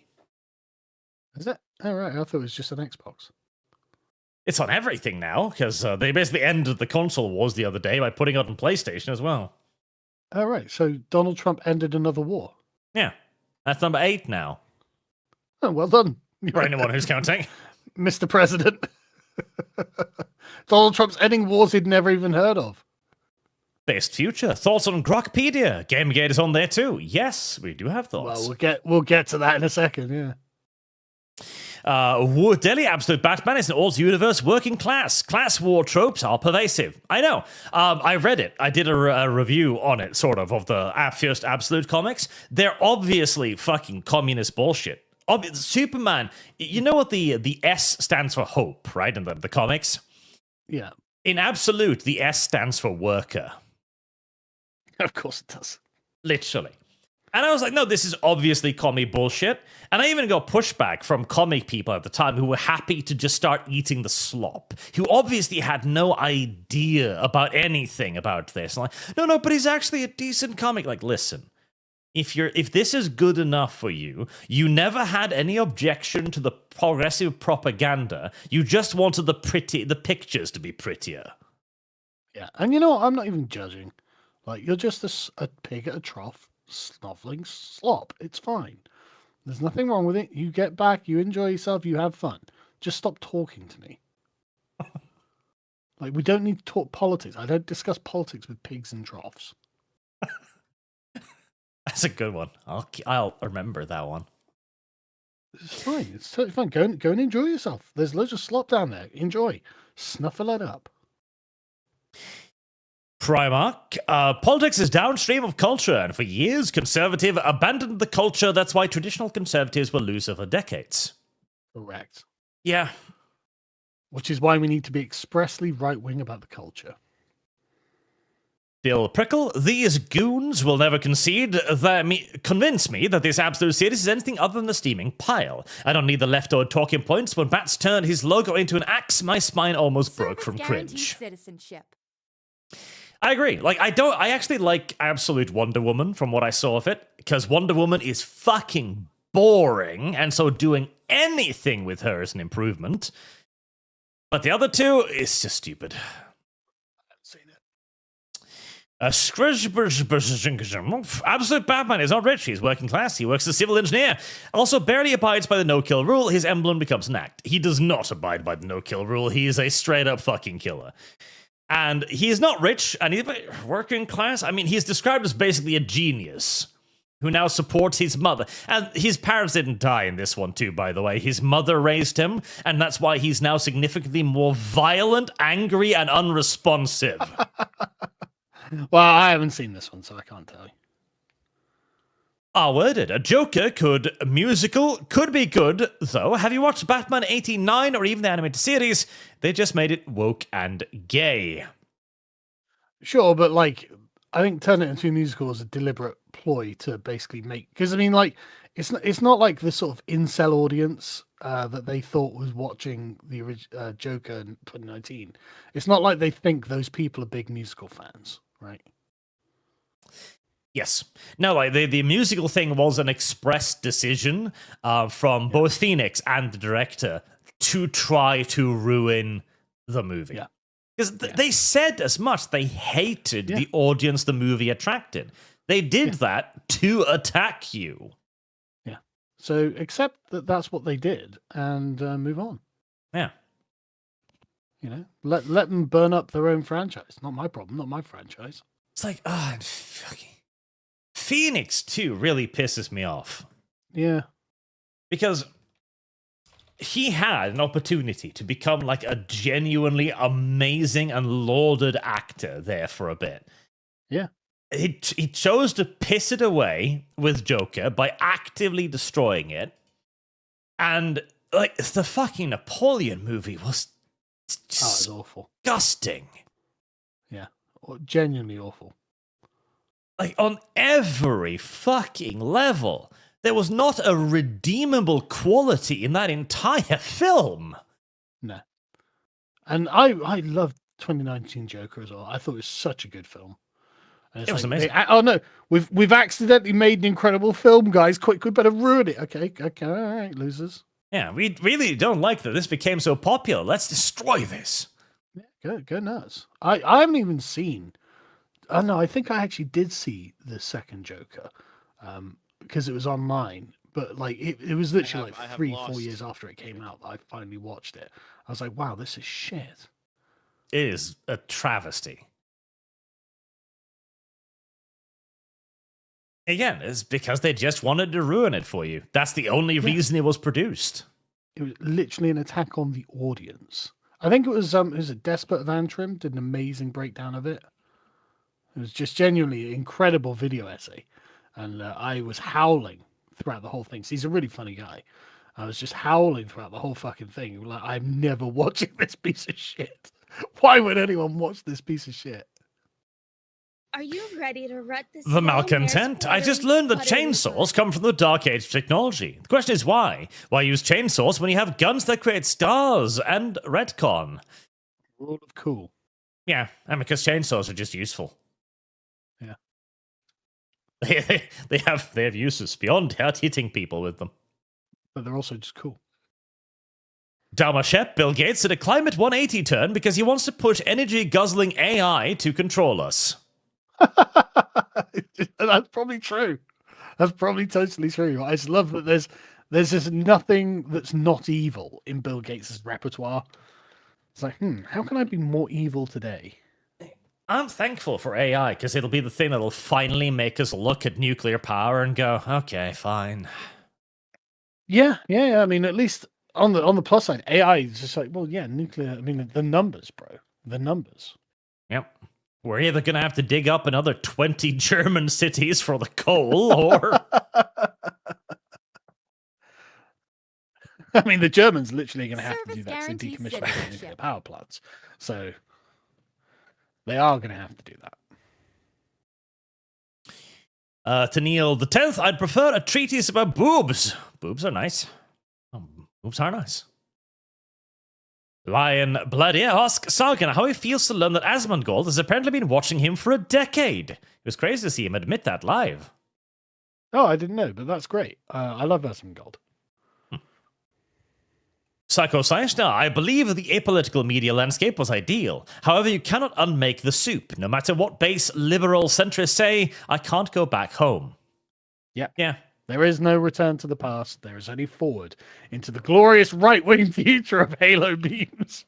Like, the problem is, right now everyone has an agenda. Like, the Chinese will probably start out by making just classical stuff. And people will flock to it. Literally, all they need to do is reboot the Justice League, and they'll get all the money they ever fucking want. But then they'll slowly start introducing their own propaganda into it. Yeah. So, yeah. Well, you've just got to live with it. I mean, the thing is, I honestly, right, and I know this is going to sound crazy, but I expect that the Chinese Communist Party's propaganda will be less evil than woke leftism. Yeah. Unironically. Not even joking. Yeah. Like, 0 children will mutilate themselves because of the Chinese Communist Party. Yeah. That's the idiotic part of it. And hopefully, by the time they start getting really propaganda-esque, Marvel or some alternative entity will have learned the lesson to go like, oh, wait, we're supposed to make heroes? Oh. We hadn't thought about trying that. I mean, we spent all our time destroying heroes. That was literally our job. Oshiketo, unfortunately, the Christian Church seems to be following the DC tactics. The Christian Church hasn't been the Christian Church for a very long time. Especially not the Church of England, holy shit. No, and not the Vatican either, with the Pope going like, oh, immigrants, good. Remind me again, Pope, where do you live? Oh, in a literal fortress. Ah. I see. Michael Ruhrland. Carl, had you the time to watch the animation Primal? And if so, your thoughts? I have not heard of that, I'm afraid. Also, Carl, your top Trump's Dictators stream came to mind. Maybe a fun thing to bring back for this stream or Lotus Eaters. It's not a bad idea. Tobin Russell, EU5 out on the 4th. John Al-Gaib will lead us to the Promised Land. He was exiled to Hispania and will march on Stockholm like Caesar. Who's that? I don't know, but I Oh, is hope it he will JonTron? march on Stockholm. Are you ready to rut this We're talking yellow about mare's JonTron here. fluttery Maybe? buttery butt? Hopefully. R-worded, Game of Thrones is a tragedy. It's written as a tragedy, so it must end in tragedy. Have you not read Shakespeare? I'm fine with that. I'm fine with it. It would be fine if he wants to make it into a tragedy. That'd be perfectly fine. It's just he hasn't got the balls to do that either. No, he doesn't. Because that's the problem. That was his intention, okay? The way the Game of Thrones TV show ended was probably about 90% of what George R.R. Martin was planning. Yeah. But then everyone told him it was shit. And now he's afraid to do it. Trevor, the new Banlord patch in beta is amazing and adds stealth, diplomacy, trade agreements and alliances, sling weapons, change to factions, improvements for heavy cavalry, and more. That sounds good. There is a lot to it. I do hope it'll be good. I really do. Right. Well, that's the 1.3 patch that they're talking about there, and I have been playing it a little bit. I haven't really noticed that much of a difference. To be honest, I haven't tried any of the stealth or anything like that. But I'm not really a stealth game player, so... I have weapons. Why would I use stealth? Yeah, exactly. I want a giant army. Thank you. So, before we run out of too much time, let's look at the GamerGate article then. So, many of you probably know the Wikipedia one, which begins, GamerGate was a loosely organized misogynistic online harassment campaign. Yes, correct. Carry on. Motivated by a right-wing backlash against feminism, diversity, and progressivism in video game culture. Okay, I just want to be clear. That's kind of true. It certainly was a backlash against those things. Well, the misogyny, well, that's what they call everything, right? So being against the unlimited power of women is misogyny to them, right? So, okay, fair enough. Yeah, I guess if that's the definition of misogyny, kind of correct. Yeah. And then it's like, it's not a harassment campaign, obviously, but like it was a political opposition to them doing I have lost. Shit. And so, yeah, kind of true. Was conducted using hashtag GamerGate primarily in 2014-2015. GamerGate targeted women in the video games industry, most notably female critic Anita Sarkeesian, and video game developers Zoe Quinn and Brianna Wu. Women. So that's not true. Those ladies inserted themselves into the conversation where they weren't wanted. It was almost like literally diving in the way. Like, no. And so suddenly Anita Sarkeesian is all anyone was talking about. It's like, sorry, what? She's not anything to do. She's not even Zoe Quinn. Zoe Quinn, you could argue, yeah, she was at least in some way complicit. But Anita Sarkeesian, what? Just because she had a shit video series? Presumably. Because that was Anita Sarkeesian herself, inserted herself in there to try and get some attention. She was one of the first bedroom feminists, in essence. Yes. And it worked out for a while. Greatest of them. Yeah, she was the greatest of them. But her grift ended. Ended in tragedy. Well, it ended in her not getting married. Oh, well, actually worse. It ended in her throwing a mock wedding to mock the fact she was not getting married. You ignorant slut. Honestly, on her Instagram, it was genuinely rough to see. It's like, "Argh." Let's see. Let's see if I can find that, Service because guarantee it says was so. truly something. It's tragic.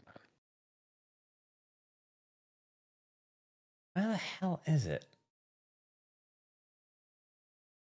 Damn it.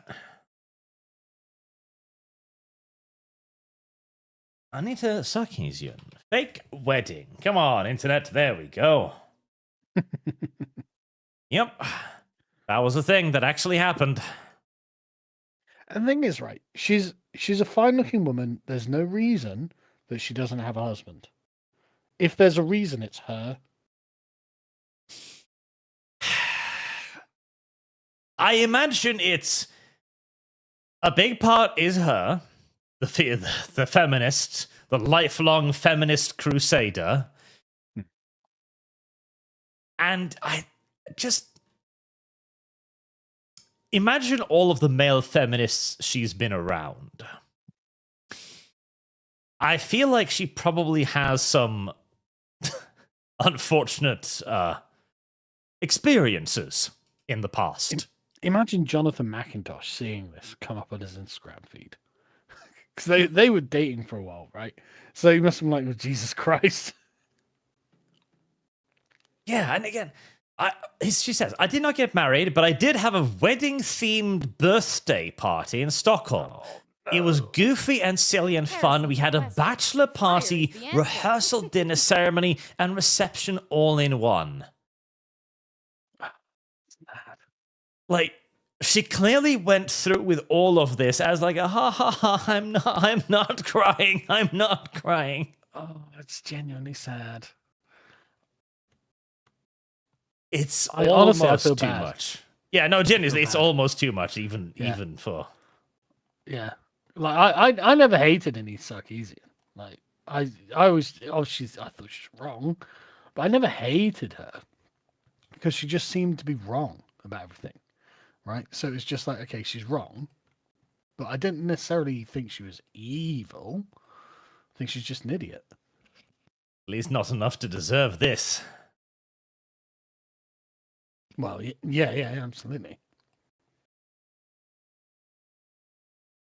But okay, online harassment campaign, doxing, rape threats, death threats, etc. Well, motivation, not the FBI. Misogyny, anti-feminism, and anti-progressivism. Well, the later two are true, at least. Yeah. Just to be clear, the FBI exonerated GamerGate. They did. No evidence was found. Yeah, absolutely no evidence. It's like, oh, okay, great. How does this contrast to the Grokpedia article, Ben? Let's see. GamerGate was a grassroots online campaign launched in August 2014 to demand accountability and ethical reforms in video game journalism. That sounds a lot more like what I remember. Yes. Well, the thing is, it was both. Like, the feminists were manifesting their malfeasance in corruption. And so the opposition to the corruption was opposition to feminism. But at the time, none of us knew that yet. I think there was an understanding that feminism itself was part of the problem.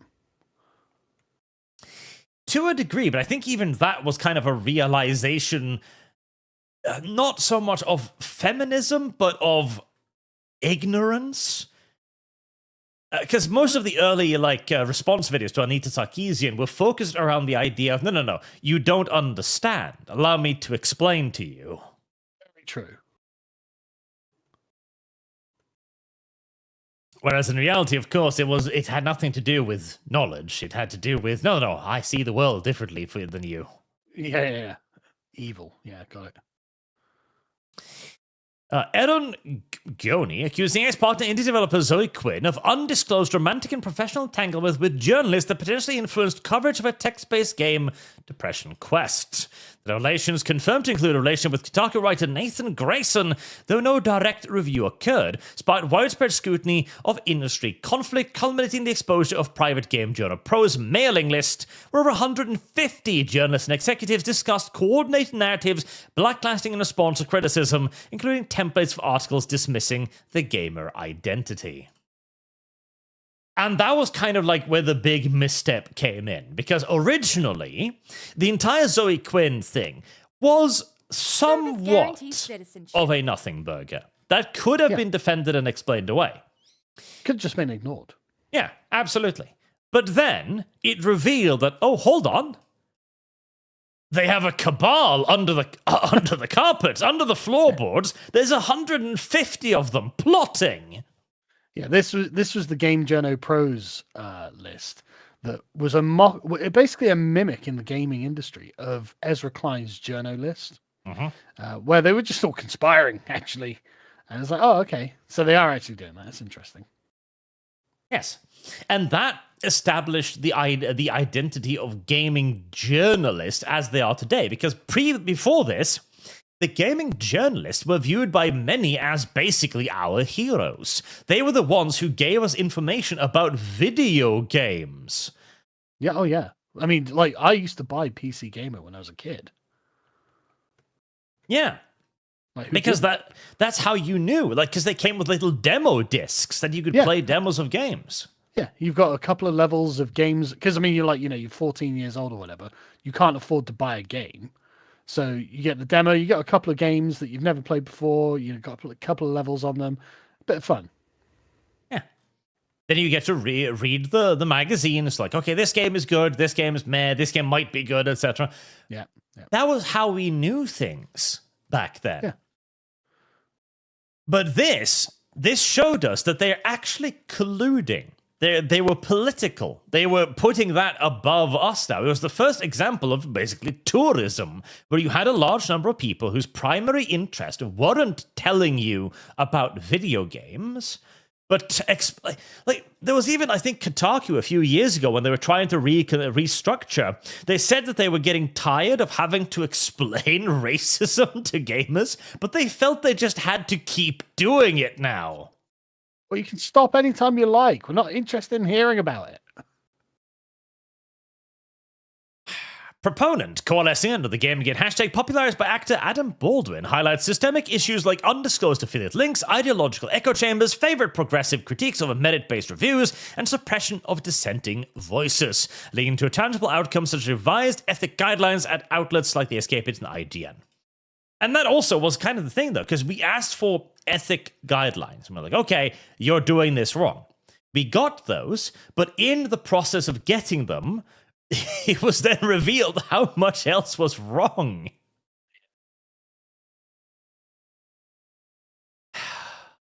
But notice how it's literally just, are you in favor of GamerGate or are you against? Because both of these narratives are basically correct, just at different levels. Yep. Well, it's also the view. Like, this is the left-wing view. GamerGate was evil. It was a harassment campaign. That was it. That's all it was. Yeah. Whereas this is, GamerGate actually started out with fairly naive ideas and then uncovered a fucking conspiracy. Correct, yeah. That made everyone go, no, actually, we are anti-feminist and anti-progressivism. Well, a lot of us didn't even know what that really entailed. No. You know? Again, I remember some of your first videos when you were finding out about the intelligentsia behind this, and you sounded so hesitant, like, is this cultural Marxism? I found a Wikipedia article explaining cultural Marxism. This seems like cultural Marxism. Yeah, it literally was, because I didn't know anything about this at all. You know, like, everyone, we were all total amateurs at this point. You know, I'd never read any fucking feminist theory or anything like this. And so it seemed kind of preposterous that this would be the case. And yet there we were, you know, it's right in front of us. Yep. Because this article is fairly good. It's great, to be honest. And it's also crowdfunding influence and developer ties. Evidence of journalistic lapses. Oh, there were plenty of that. Well, it's yeah, I mean, fucking massive too. I mean, there was always look. You know, this is kind of a hobbyist press that has always had the kind of like insider angle, and so you know they get free PCs and whatnot to give favorable coverage to games that they know their audience is going to like. It's like, yeah, okay, fine. Like, that's serving us. That's fine. As long as they're serving us, is it too much to ask? Yeah.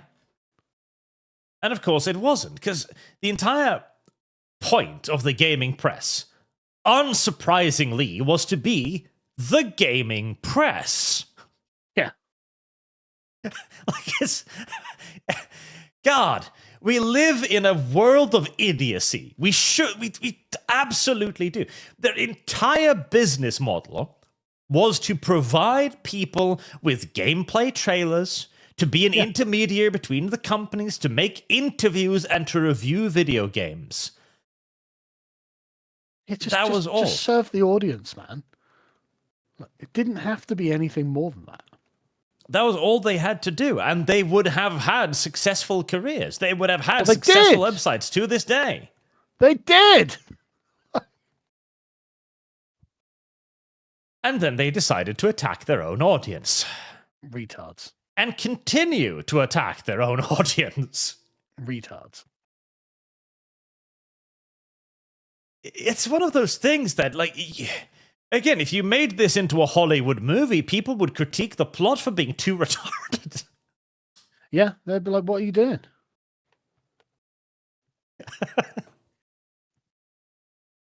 There's no reason or rationale why this should have ever happened. And yet... Really, communist subversion via video games, is it? Yeah, apparently, actually. Yeah. That's literally what happened, yeah. I know, it sounds stupid. It's like, but aren't these communists fucking retarded? Yeah, they are. Yeah, they are. Yeah. They decided to start something with a bunch of people who they didn't really understand. And in what was otherwise a really trivial thing, right?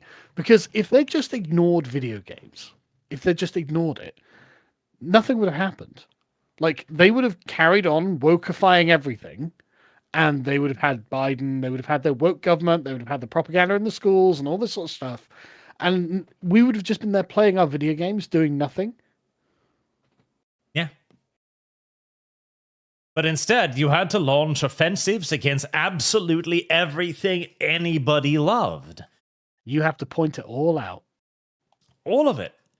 On every level. In Hollywood, in gaming, in music, literature.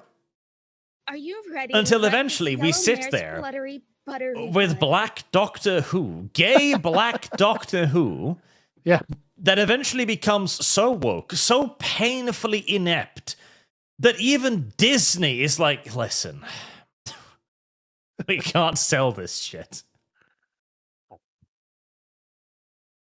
Hey, now we've got Trump. I hope you're enjoying yourselves. You fucks. Yeah, now we have Trump. Listen, even Trump in and of himself is nothing more than the hole the left dug for themselves. Are you ready to rut this yellow mare's fluttery buttery bud? And worse than Trump, we now have Elon. Like, that's probably the worst thing. Because, okay, Trump, he's a politician, but he'll only ever be there for 8 years, right? Okay. Maybe he'll create a protege that can follow in his footsteps. Maybe. Maybe he'll put down some legislation, but conservatives always fucking fail to make anything permanent. Yeah. But Elon has bought Twitter. Elon changed the entire culture to the point where now ICE has a place to post this. Like, they could have just left us alone. Like, that's the thing. Like, it's genuinely... I genuinely mean it. It's not just that it's a bunch of Republicans winning elections, right?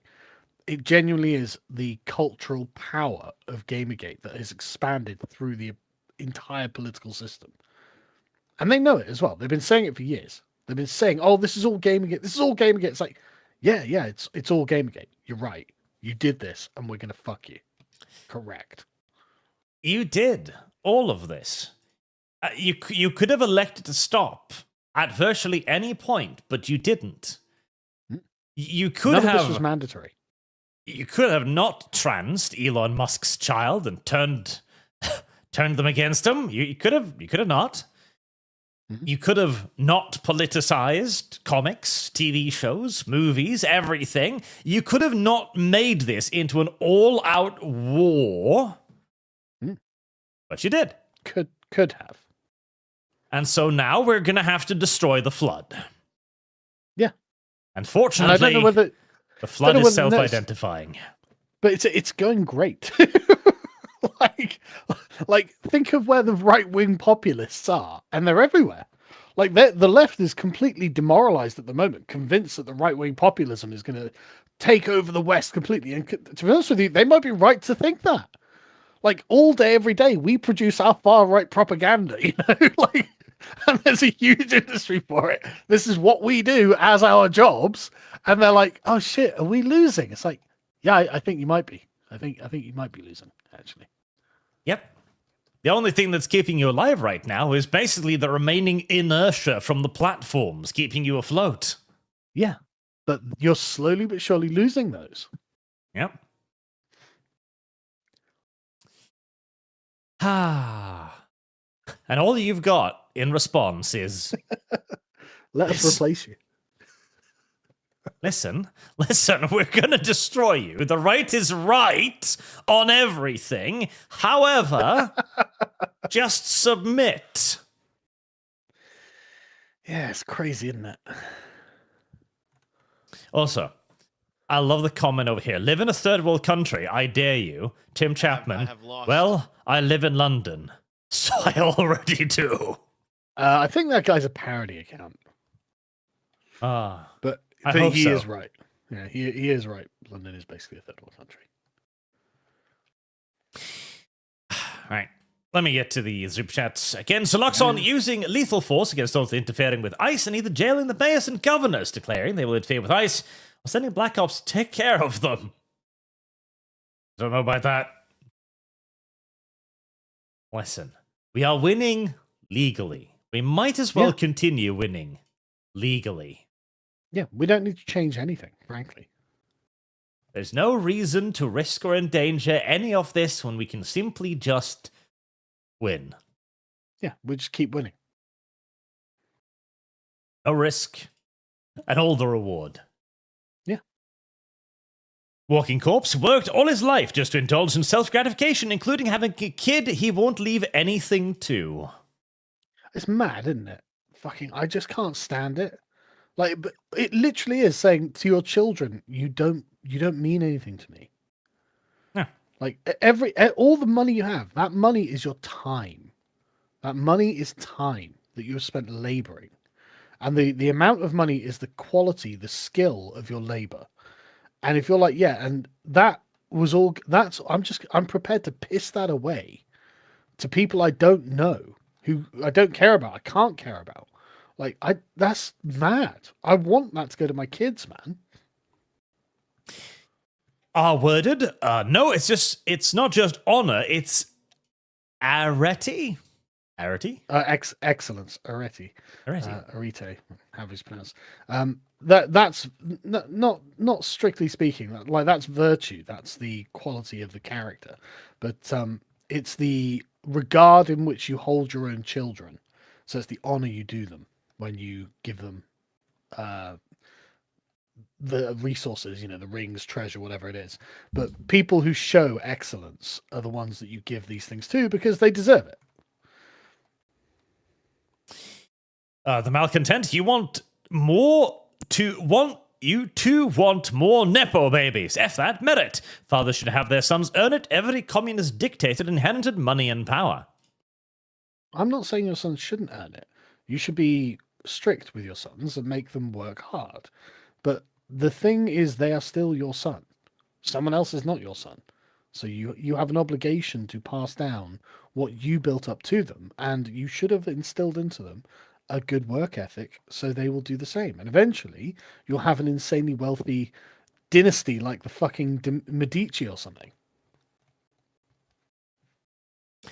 Russ Garbage Human, it only took us 30 years and billions of dead Africans and Pakistanis, but I am proud as the leader of UKIP to announce that we finally have ethics in video games journalism. That's very good Russian.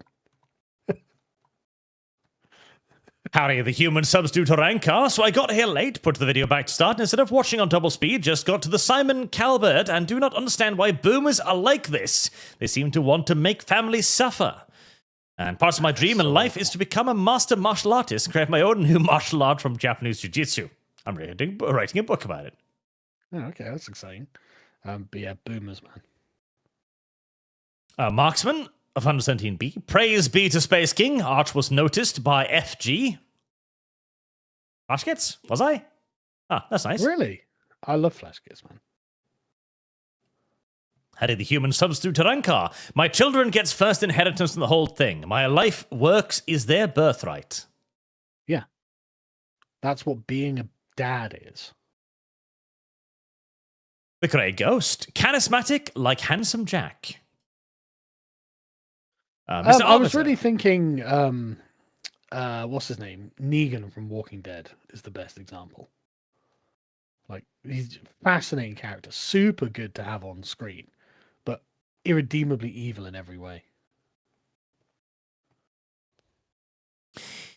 Mr. Arbiter, Carl, what is your opinion on the Great British National Strike and the upcoming February 2nd to 9th opt-out strike? You ignorant I haven't even heard slut. of them. We're still doing strikes? I don't know what they're talking about. Daniel Butcher, I was talking to another Caberite, Maker at the weekend. He said about his son starting a business with some ales and how he felt a little betrayed. Ales? Son starting a business with who? Ales. A-L-E-S.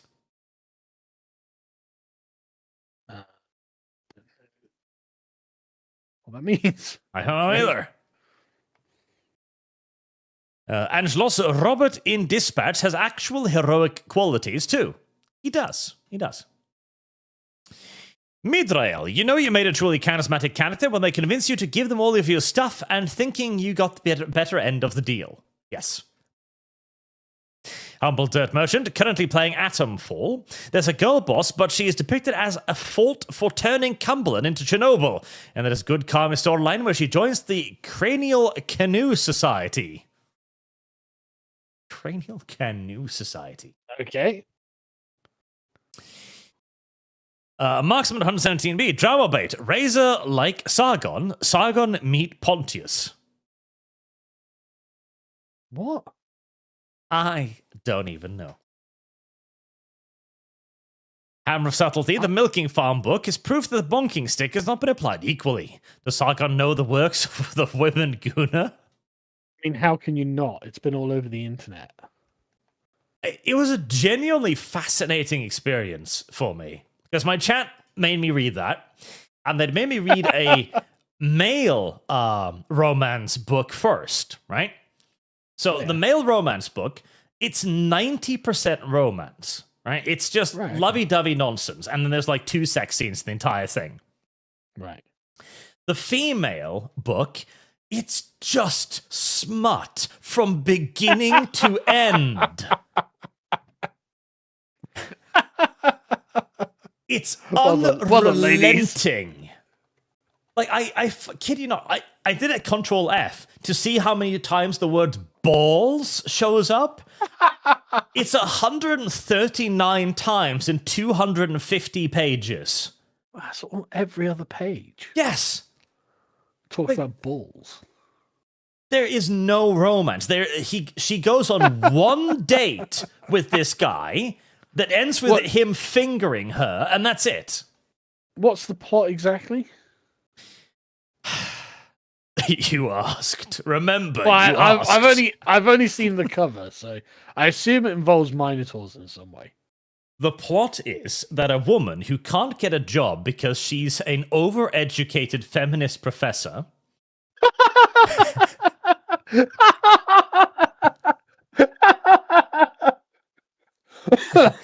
is down on her luck and about to be kicked out of her apartment. Hang on. Right, so realistic premise, right? Yes? Premise I totally believe. I'm an overeducated feminist professor. I wasted my life. Now I can't get a job. Go on. She can't pay her multiple credit card bills. And so she sees an ad for an opening at the milking farm. Right. What? Go on. At the milking farm, she is expected to jerk off dozens of male minotaurs on a daily basis in return for generous economic compensation. Okay, this is very interesting. Where does this Minotaur farm come from?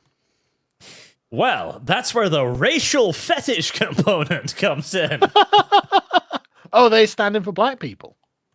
Kind of, yes. So, the milking farm is in a city called Cambridge Creek. Cambridge Creek is an incredibly diverse and ethnically rich community. With Minotaurs? A monster men of all kinds. So, Minotaurs, Mothmen, ghosts, everything a woman wants to be dicked down by. There's even a passage in the book where they explain that the primary reason why women travel to Cambridge Creek is to get brutally fucked by werewolves. I love the fact that there's all of these monsters in this world, and yet they still have feminism. Like, they still have, like, modern politics. Oh, yeah. Oh, absolutely. Implies, like, Minotaur or werewolf politicians or academics. Oh, they do, because they know the spiel. There's a scene where they're going out to a dinner date, and the Minotaur gives her the whole spiel. It's a dinner date. It's not a down payment on your time. You have all the agency here. You hold all the cards. I will pay for you because I choose to pay for you. And you can choose to tell me to stop at any time. Oh, yeah. And her response is, thinking in her mind, I am a good feminist. I am a good feminist. But I would fall face first on his cock right now if he asked me to. Oh my god. Just women in their fantasies, man. Yes. And that is what it is. It is... The entire book is her basically building the theoretical argument for why she can professionally jerk men off for money and have it not only be societally acceptable, but empowering. Yeah. Yes. Who could have known? Who could have known? Fucking feminism, man. Well, I mean, I, for one, agree. To the Minotaur milking farm with you. It is, it's quite the literary work. It sounds amazing, to be honest. And again, the main thing is, like, male fiction, all about romance, all about love and being loved, and that's all. Doesn't sell, does it? Well, it sells somewhat. It's actually getting more popular now. Yeah, because nobody gets to experience that in real life, I guess. Yeah, I bet that. Yeah, probably. I bet the Minotaur milking farm sold millions, though. It sold enormously. Shit. The woman who wrote that currently lives in a mansion. While you're sat there in your one-bedroom flat, working hard every day to make ends meet, the Minotaur milking farm woman is in a mansion. And she keeps writing. Oh, have you seen her bio? Why would you stop? Why would you fucking stop? How lucrative this is. Oh, I'm not going to do that again. Let's see. Can I find... God, where is it? So the woman who wrote this has a fantastic bio line. She does.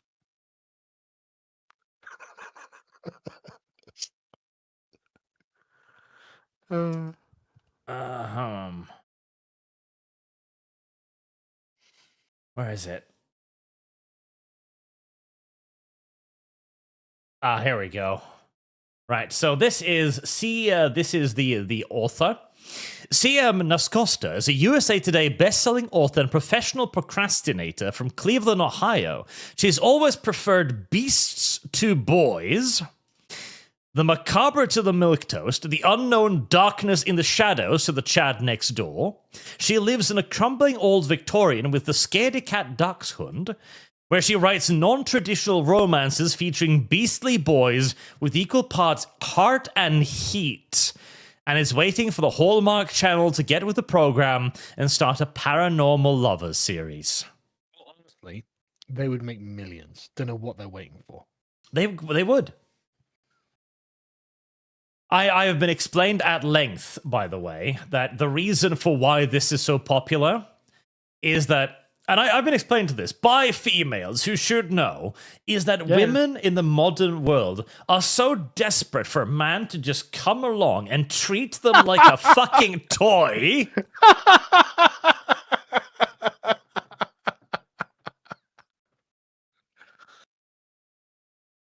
They will buy these. They will buy not only this, but the entire series. Ooh, what other ones are there? A breeding clinic, sweet berries, two for tea, the loves me not, run rabbit run, and blue ribbon romance. Yep. Honestly, I can see why the milking farm is the one that went viral, though. To be honest. Yeah, it's the most explicit. It's not just that; the cover itself is fucking hilarious. So you got this giant minotaur, this woman, and it's milking farm. I mean, like that's got everything, right? Yes. So good. Well, there you go. Milking farm. My chat is already funding the next book in the series, incidentally. Let me know, Sargon, if you want me to send you a copy.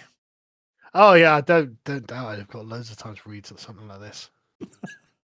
I listened to it as an audiobook. Jesus fucking Christ, man.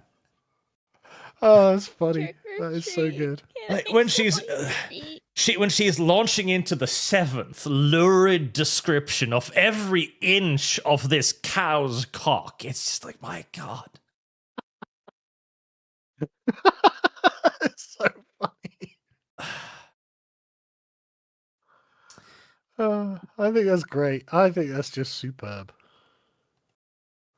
So there you go, Chad. If you want more Milking Farm, keep donating for Milking Farm. And I'll try to sweet talk Sargon into joining.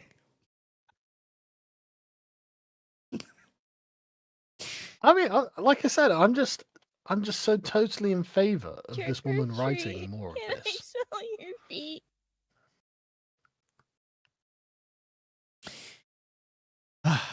Okay, right. God, where was I? Valimir, Arch, I have seen another path, and thus I must warn you, the blonde is a lie. Also, I missed my previous super Worm Revengeance and VTM Redemption.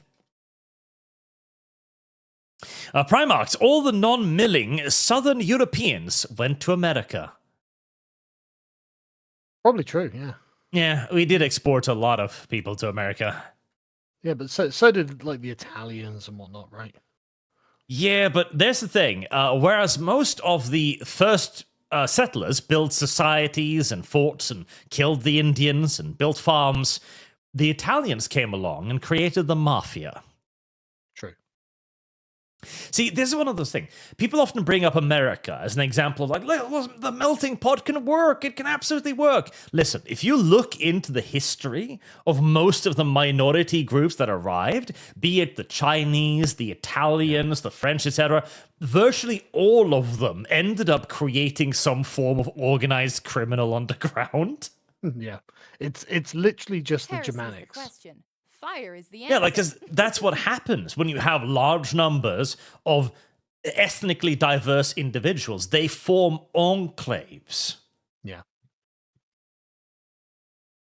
Harry the Human Substitute Rankar, a thought. A lot of the boomer, cynical Superman, but evil stories come from people who say if people really had superpowers, they'd be just evil because that's what I would do if I was superhuman. Says more about them, really. It does. Indeed. Stop that, YouTube. I wonder if they will ever fix that memory leak. Probably not. I can't see them it earning them money, so probably not. Yeah, why would they care? Memory leak Scion is someone Wizard. else's problem. It could just scroll, you piece of shit. On Simon, it's bullshit. Fucking stop. On Simon, it is bullshit. Charity is to avoid inheritance tax. Son will be in charge of the charities. It is a ruse, common practice these days among the wealthy. I kind of hope so. Maybe. It fucking better be. Tanushi, Xbox bowing out of the wars would just leave Nintendo and PlayStation on the field. And PlayStation started a SNES successor project originally. I mean, I don't think Nintendo is playing at the console wars anymore. I think Nintendo has just created their own ecosystem and just ignores everything else right now. Yeah, Nintendo's just too much. It's been a Goliath for too fucking long. Yeah. Like, you can't touch Nintendo. Like, the Switch doesn't compete with the other consoles. It's literally its own market. Yeah. Marksman of 117B, did you guys see the official GameStop document declaring the end of the console wars? And the White House reposted it, announcing it was because of Trump. Buttery butt. Yeah, like I said, he has ended I like 8 to think wars that now. it was. Yeah. The malcontent, there is something that their father can leave their children their debt. Service The next guarantee generations are going to be screwed. True. Sujard, Underrail 2 is showing on Steam. Phoenix Point, Worm Revengeance, and Underrail. Underrail. Rail? That name reminds me of something, but I don't know what. Sujard, Underrail 2 is showing on Steam. Alexander Despot makes great videos. Arch should have him on. Oh, you should. He's really good. Well, the question then is, how big is he? 100,000 plus. Okay, might be able to get him then. Like I don't know off the top of my head, but he's pretty big. Trick or treat. Because getting a hold of people that are significantly larger is usually pointless. Chimera Q, kids now go to anime for superheroes. Yeah, sure. DM My4J, Sargon, I personally think you should consider showing up on the Unsubscribed podcast. Same goes for Arch.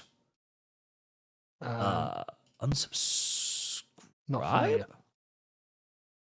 Podcast? Not familiar with them. Oh, no. Those were the guys we saw on the school thing. Fuck, can I find a picture? Yeah, these guys. We'll watch one of their videos. Oh, yeah. Okay, yeah, we did watch one, yeah. I mean, I at least would be happy to. They seem like normies, I mean, but yeah, they seem cool. But you're going to have to lobby at them then, because invites come from one source. Yeah. And remember, a lot of this does have to do with clout. They might talk to Sargon, but me... And with Acumen, I'm just glad Sargon was able to avoid the culturally enriched truckers of the world. Aren't we all? Well, me too, yeah. Are worded. Sargon would like this. Sloth, acedia, is the deadliest sin as it relates to courage. Spiritual apathy is cowardice. Pride is had 2 names in French. All sins stem from the lack of courage. There's definitely something to that. I fear that it might be oversimplifying it a little bit, though. Mr. Twisted Frenchie, see, hey Sargon, have you watched the Space King series yet? Also, Arch, please add this to any previous super chat to the Doom Fund. Of course I have. I like it. Oh yeah, I love it. It's pretty good, isn't it? Yeah, Hate Monger's just so funny. Yes. I love the educational bit. Are you Did ready you to wreck know? this yellow Isn't mare's that fluttery weird? buttery Are some butt? aliens naturally violent? Could it be? It's so good. But the Flash Kids guys are obviously they've been based for years, I think. So Yep. Service always been good. guarantees citizenship. The DCV Titan, you should compare the GamerGate entries in Wikipedia and Chinese Wikipedia. Oh, God. well, the Chinese Wikipedia was probably honest. Thanks to Red92. Trump ended another war with a Halo meme. These people need to go back to Blue Sky and cry. Leave the gamers alone. Stellar Blade Eve Calendar Fund. Can't be stopped. They cannot be. GamerGate's inevitable. And surely now, the Nobel Peace Prize is secure. Now Trump's ended the console wars. You'd think. What more can he do? Oh God! They gave the Nobel Peace Prize this year to a woman who had explicitly said, "Hey Trump, please invade Venezuela. We got to overthrow the government." I mean, I agree. We probably do have to overthrow the government of Venezuela. Are you but, ready like, to is wreck that this Peace yellow Prize worthy? mare's fluttery No. buttery butt? I agree too, but it's like that's the opposite of the fucking Peace Prize. Yeah. Obviously, I don't really understand what the Nobel Peace Prize is. So, Florida man, wish I could say for longer. Always enjoy the stream. Gotta go lift weights now. So here's some money. Thank you, sir. Worded. They threw concrete milkshake at comedy crowds. Xenothium. It amazes me Macintosh, Wu, Schenk, and Sarkeesian are still around after the Arch and Scrump ended them multiple times. To be fair, we're still around. Yeah. And even that is actually a fairly small percentage of people. Most of the guys from back then have either started doing something wildly different or have not managed to evolve with the times. Yeah. Lord Easel, 88. Looking back, the overt, corrupt feminism seems to have been established when Christopher Hitchin passed away. I remember noticing a vibe shift. Yeah. There's probably something to that. Marksman of 117B, JD Vance name dropped Hassan's shock collar. Really? I tell you, the shock collar has been the best thing Hassan has ever done. It's really hurting, man. It has, and it's so fucking funny. That's the problem. Yeah. It's a great meme. Like, Hassan, why are you torturing your fucking dog, bro? And it's so easily communicated as well. Yeah. Yeah. Like, it's been really bad for him. And again, the problem is he struggled. Yeah. That's the... Well, there's no good response to it. Well, the response is what the progressives usually do. Like, the response is when Vorsh is caught posting lolly bestiality. It's to shut up and to ban everyone who mentions it. Yeah. Hassan struggled. Hassan tried to swim. Hassan tried, I'll repost the meme. I'll laugh alongside you. No, bro, that's not how this is going to work. Yeah. Listen, you are a Turk abusing his dog. Yeah, everyone sees it. This is not going to stop.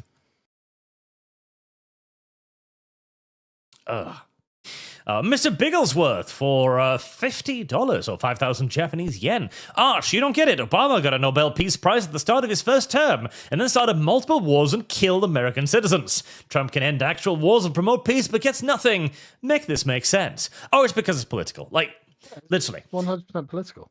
The people here that gave Obama the Peace Prize, they admitted in Norwegian media they gave it to him because he was black. Because they wanted to invite him to Norway and sit next to him. That's why they did it. Yeah. It's literally the most easily explained thing in the world. Frankly. Yep. Zedekai, how do you deal with someone whose argument is nothing more than snarky catchphrases? For example, feminism is the radical notion that women are people. I know it has no depth, but I can't word it. Yeah, but no one believes that.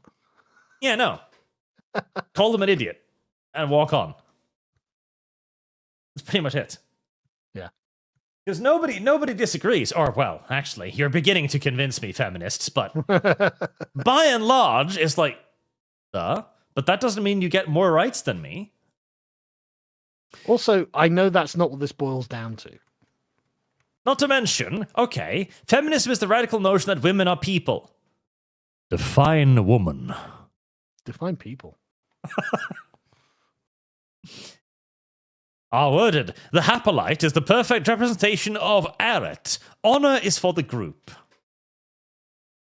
I'm assuming that was Hoplite.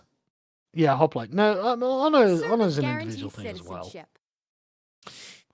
Howdy, the human substitute. Arankar Sargon. No, don't ask that. Yeah, he shouldn't have asked about the milking farm. I think it's funny. You Like, it think it's doesn't make- funny because you didn't have to listen to 6 hours of a woman describing dicks to you. That's why you think it's funny. The thing is that there's something genuinely hilarious about it. That, like, you know, it kind of discredits women. Yes. Like, this is something that kind of discredits women generally, right? So it's like, yeah, no, I think it should be famous. Yes. Because any woman, like women, like men are against porn, right? Even the sort of porn addict types know that what they're doing is in some way shameful. But women seem to be okay with just porn, but women's porn. Well, that's the thing. Again, the male romance was about relationships, connections, being loved. That was the male fetish. The female fetish was justification of being a whore, basically. Being humiliated. Yeah. And that was all. It was just unrelentingly horny all throughout.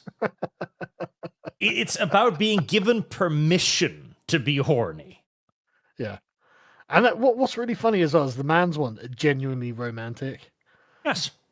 Like, that's funny, man. Spider-Pig, the fourth age, predicted this years ago. How did the human substitute Ranka? You would stop because of the wounds to your soul from so much sin and heresy. This woman is another Slanesh worshipper. I'm calling it now. We live in the Warhammer timeline just in the 2000s, not the 40,000s yet. Probably true, yeah. Splendiferation. Hey, Lars, would you consider doing lore discussion videos on the great political space opera Legend of Galactic Heroes? History's best autocrat versus history's worst democracy.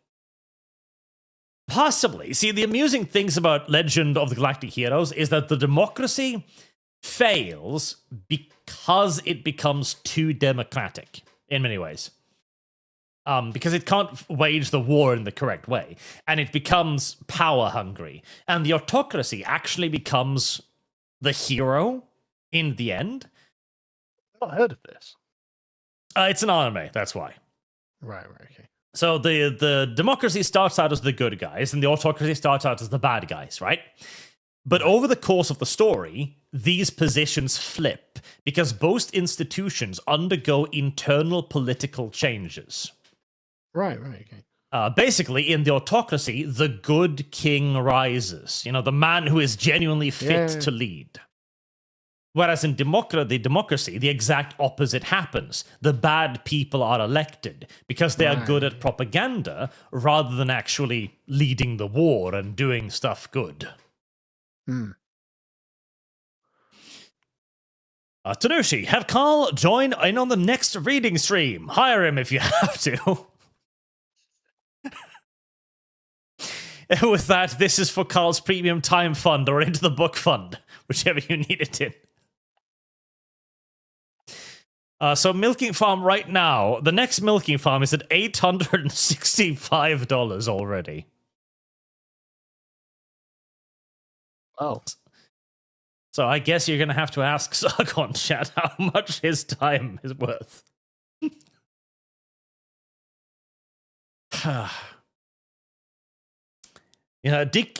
Dixie Normus, welcome back. Also, Carl, I've noticed a lot of the roots of modernity's ills have roots in the Reformation. Thoughts? I have lost. Also, you should have Razor on. I'd love to have Razor on. Most of the problem with Razor is time difference, because he's in Phoenix, which is odd time. But yes, no, you're just correct there. Not really any notes. R-worded, 20 millions of the nice Germans, the pretzel-making, beer-loving Bavarian types, all around the 19th century when the Prussians were taking over. Odd. And there's Acumen. Modern Nintendo can kick rocks. Yeah, but I mean, you've got to respect Nintendo's commitment to their own properties, right? Nintendo guards those like a dragon with its pile of gold. And good for them, to be honest. I'm not a fan of how they do it, but they certainly do it well. Yeah, I mean, like, it. If Games Workshop were like Nintendo, they are kind of like Nintendo actually, but like Nintendo seemed to come across as less evil. Don't know how to describe it. I think that's mostly a matter of perspective, because a lot of the shit that Nintendo's been doing recently is truly atrocious. Yeah, that's true. That's true. Like, they're pushed to literally, like, copyright mechanics like flight in video games. I mean, dream on. What? Oh, yeah, they're trying, and they're succeeding, too, because there are boomer judges in America who's like, what's a video game?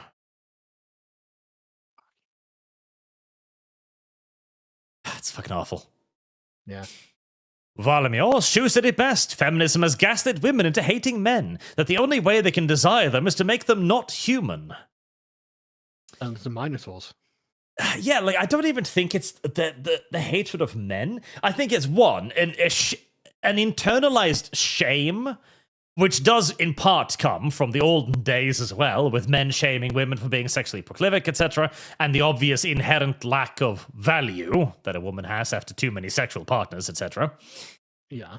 And the wish to forgive themselves for being horny, but also the fact that women, deep down, the reason why most female smut is about rape. Listen, they want to be treated this way. To some extent, they all seemingly want to be treated this way. I think it's worth remembering that fantasies are rarely something that someone actually wants to really come true, right? Often people have fantasies about things that they know are only fictional and couldn't happen or something like that. So this is a defense of women's fantasies I've read many a time. There's a book called My Secret Garden, which is just a book full of women's fantasies, like the worst fucking things as well. And that is basically what you have to console yourself with. It's like most of them are just, this is just a series of thoughts. It's not something that they're looking to make real, I think. Partially true, because yes, like, the extremes of the fantasy are obviously the extremes of the fantasy, right? But the underlying elements is like the sexual fantasy of it, what they enjoy. Yeah. And usually that comes down to something like domination, in essence. Yeah. I think a large part of it for a lot of women is I think women's rape fantasies come down to wanting to be desired to an extreme degree. Yes. Yes, to drive a man so crazy, and it's always the best possible man, which is part of the fantasy, of course. He's a billionaire vampire or something, right? Yeah. To the point where she's so attractive to him for reasons unbeknownst that he just has to. And it kind of makes sense as well if you think about it, because women are like, okay, men are very visual creatures. Woman knows it, and they live in a world where men are lusting after women. And so you want to be that woman who is so unbelievably attractive to that guy that you never have to actually do anything, right? Because this is why women spend all this time on makeup and all this sort of stuff. But if you were just yourself intrinsically, because you are, what's her name, Bella or whatever it is from Twilight, like if you were just intrinsically this thing, you wouldn't have to worry about doing the things you need to do to make yourself attractive. It would just be there. And there's also comes in another female thing, insecurities, and the ability to not be insecure. And that, to be fair, that is a common theme in both male and female fiction, where the main character is just beloved by those around them for reasons. Yeah. And I can understand the desire for that. So I'm not even trying to be judgmental, to be honest. Ladies, if you want to go to a Minotaur milking farm, you go nuts.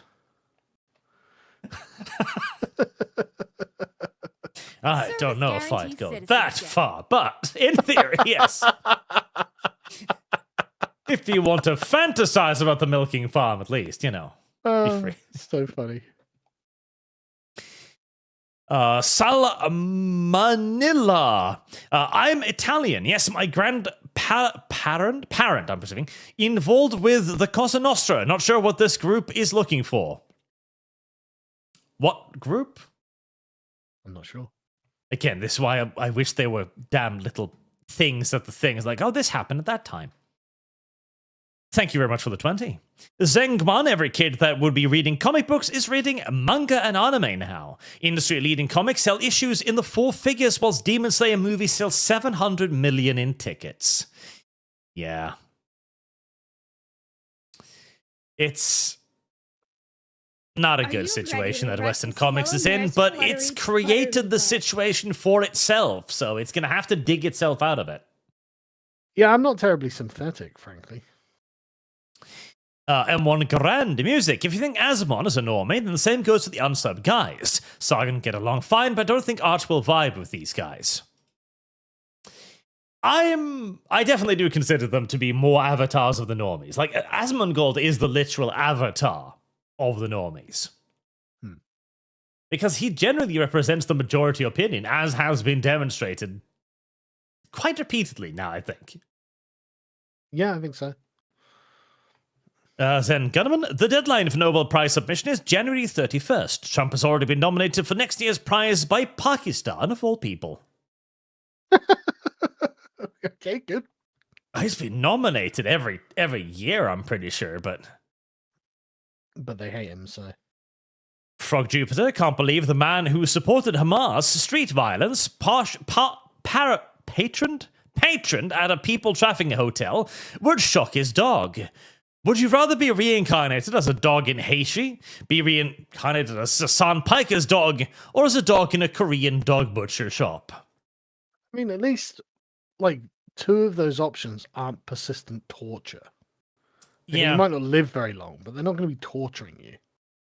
Yeah, like, I'm sorry, but I'm going to have to pick Hassan's dog, because, okay, I'll have to sit still for 8 hours, that sucks. I'll have to get shocked occasionally, that sucks too. But I'll still get to be fat and lazy and alive. Those things are not guaranteed in Heishi. Yeah, but I'd rather not be tortured. Yeah. Oh. Do you think you wouldn't be tortured in Heishi? Well, I doubt it'd be torture. They'd probably just eat you. Oh. Being beaten to death with a rock and then eaten, or being zapped? Yeah, years and years where you're just being tortured by Hassan Biker. By Hassan Biker. Arbitrarily because you moved a paw. You know, I think I'd just rather be eaten. I don't know, it's a difficult fucking choice, honestly. Right. The DSV Titan should watch Legal Mindset. One of Nintendo's patents has been struck down and even cites Pokemon Go as a reason against the patent. Good. But they've got dozens of these patent things going through the system right now. And they've got the money to continually keep pushing. Yep. And finally, Splendiferation. Follow-up on Legend of Galactic Heroes also has a brilliant book series. The books and OVA read as a documentary produced after the fact. Well worth the watch/read for a classic 80s hit still relevant well into the future. It is quite good. I do like it. Never heard of it. And with that, we are all the way through. Thank you very much, everyone, for watching. Thank you for your generous donations, as always. And thank you, Sargon, for hanging out with me today. Always a pleasure. And we will see you all again soon, chat. Till then.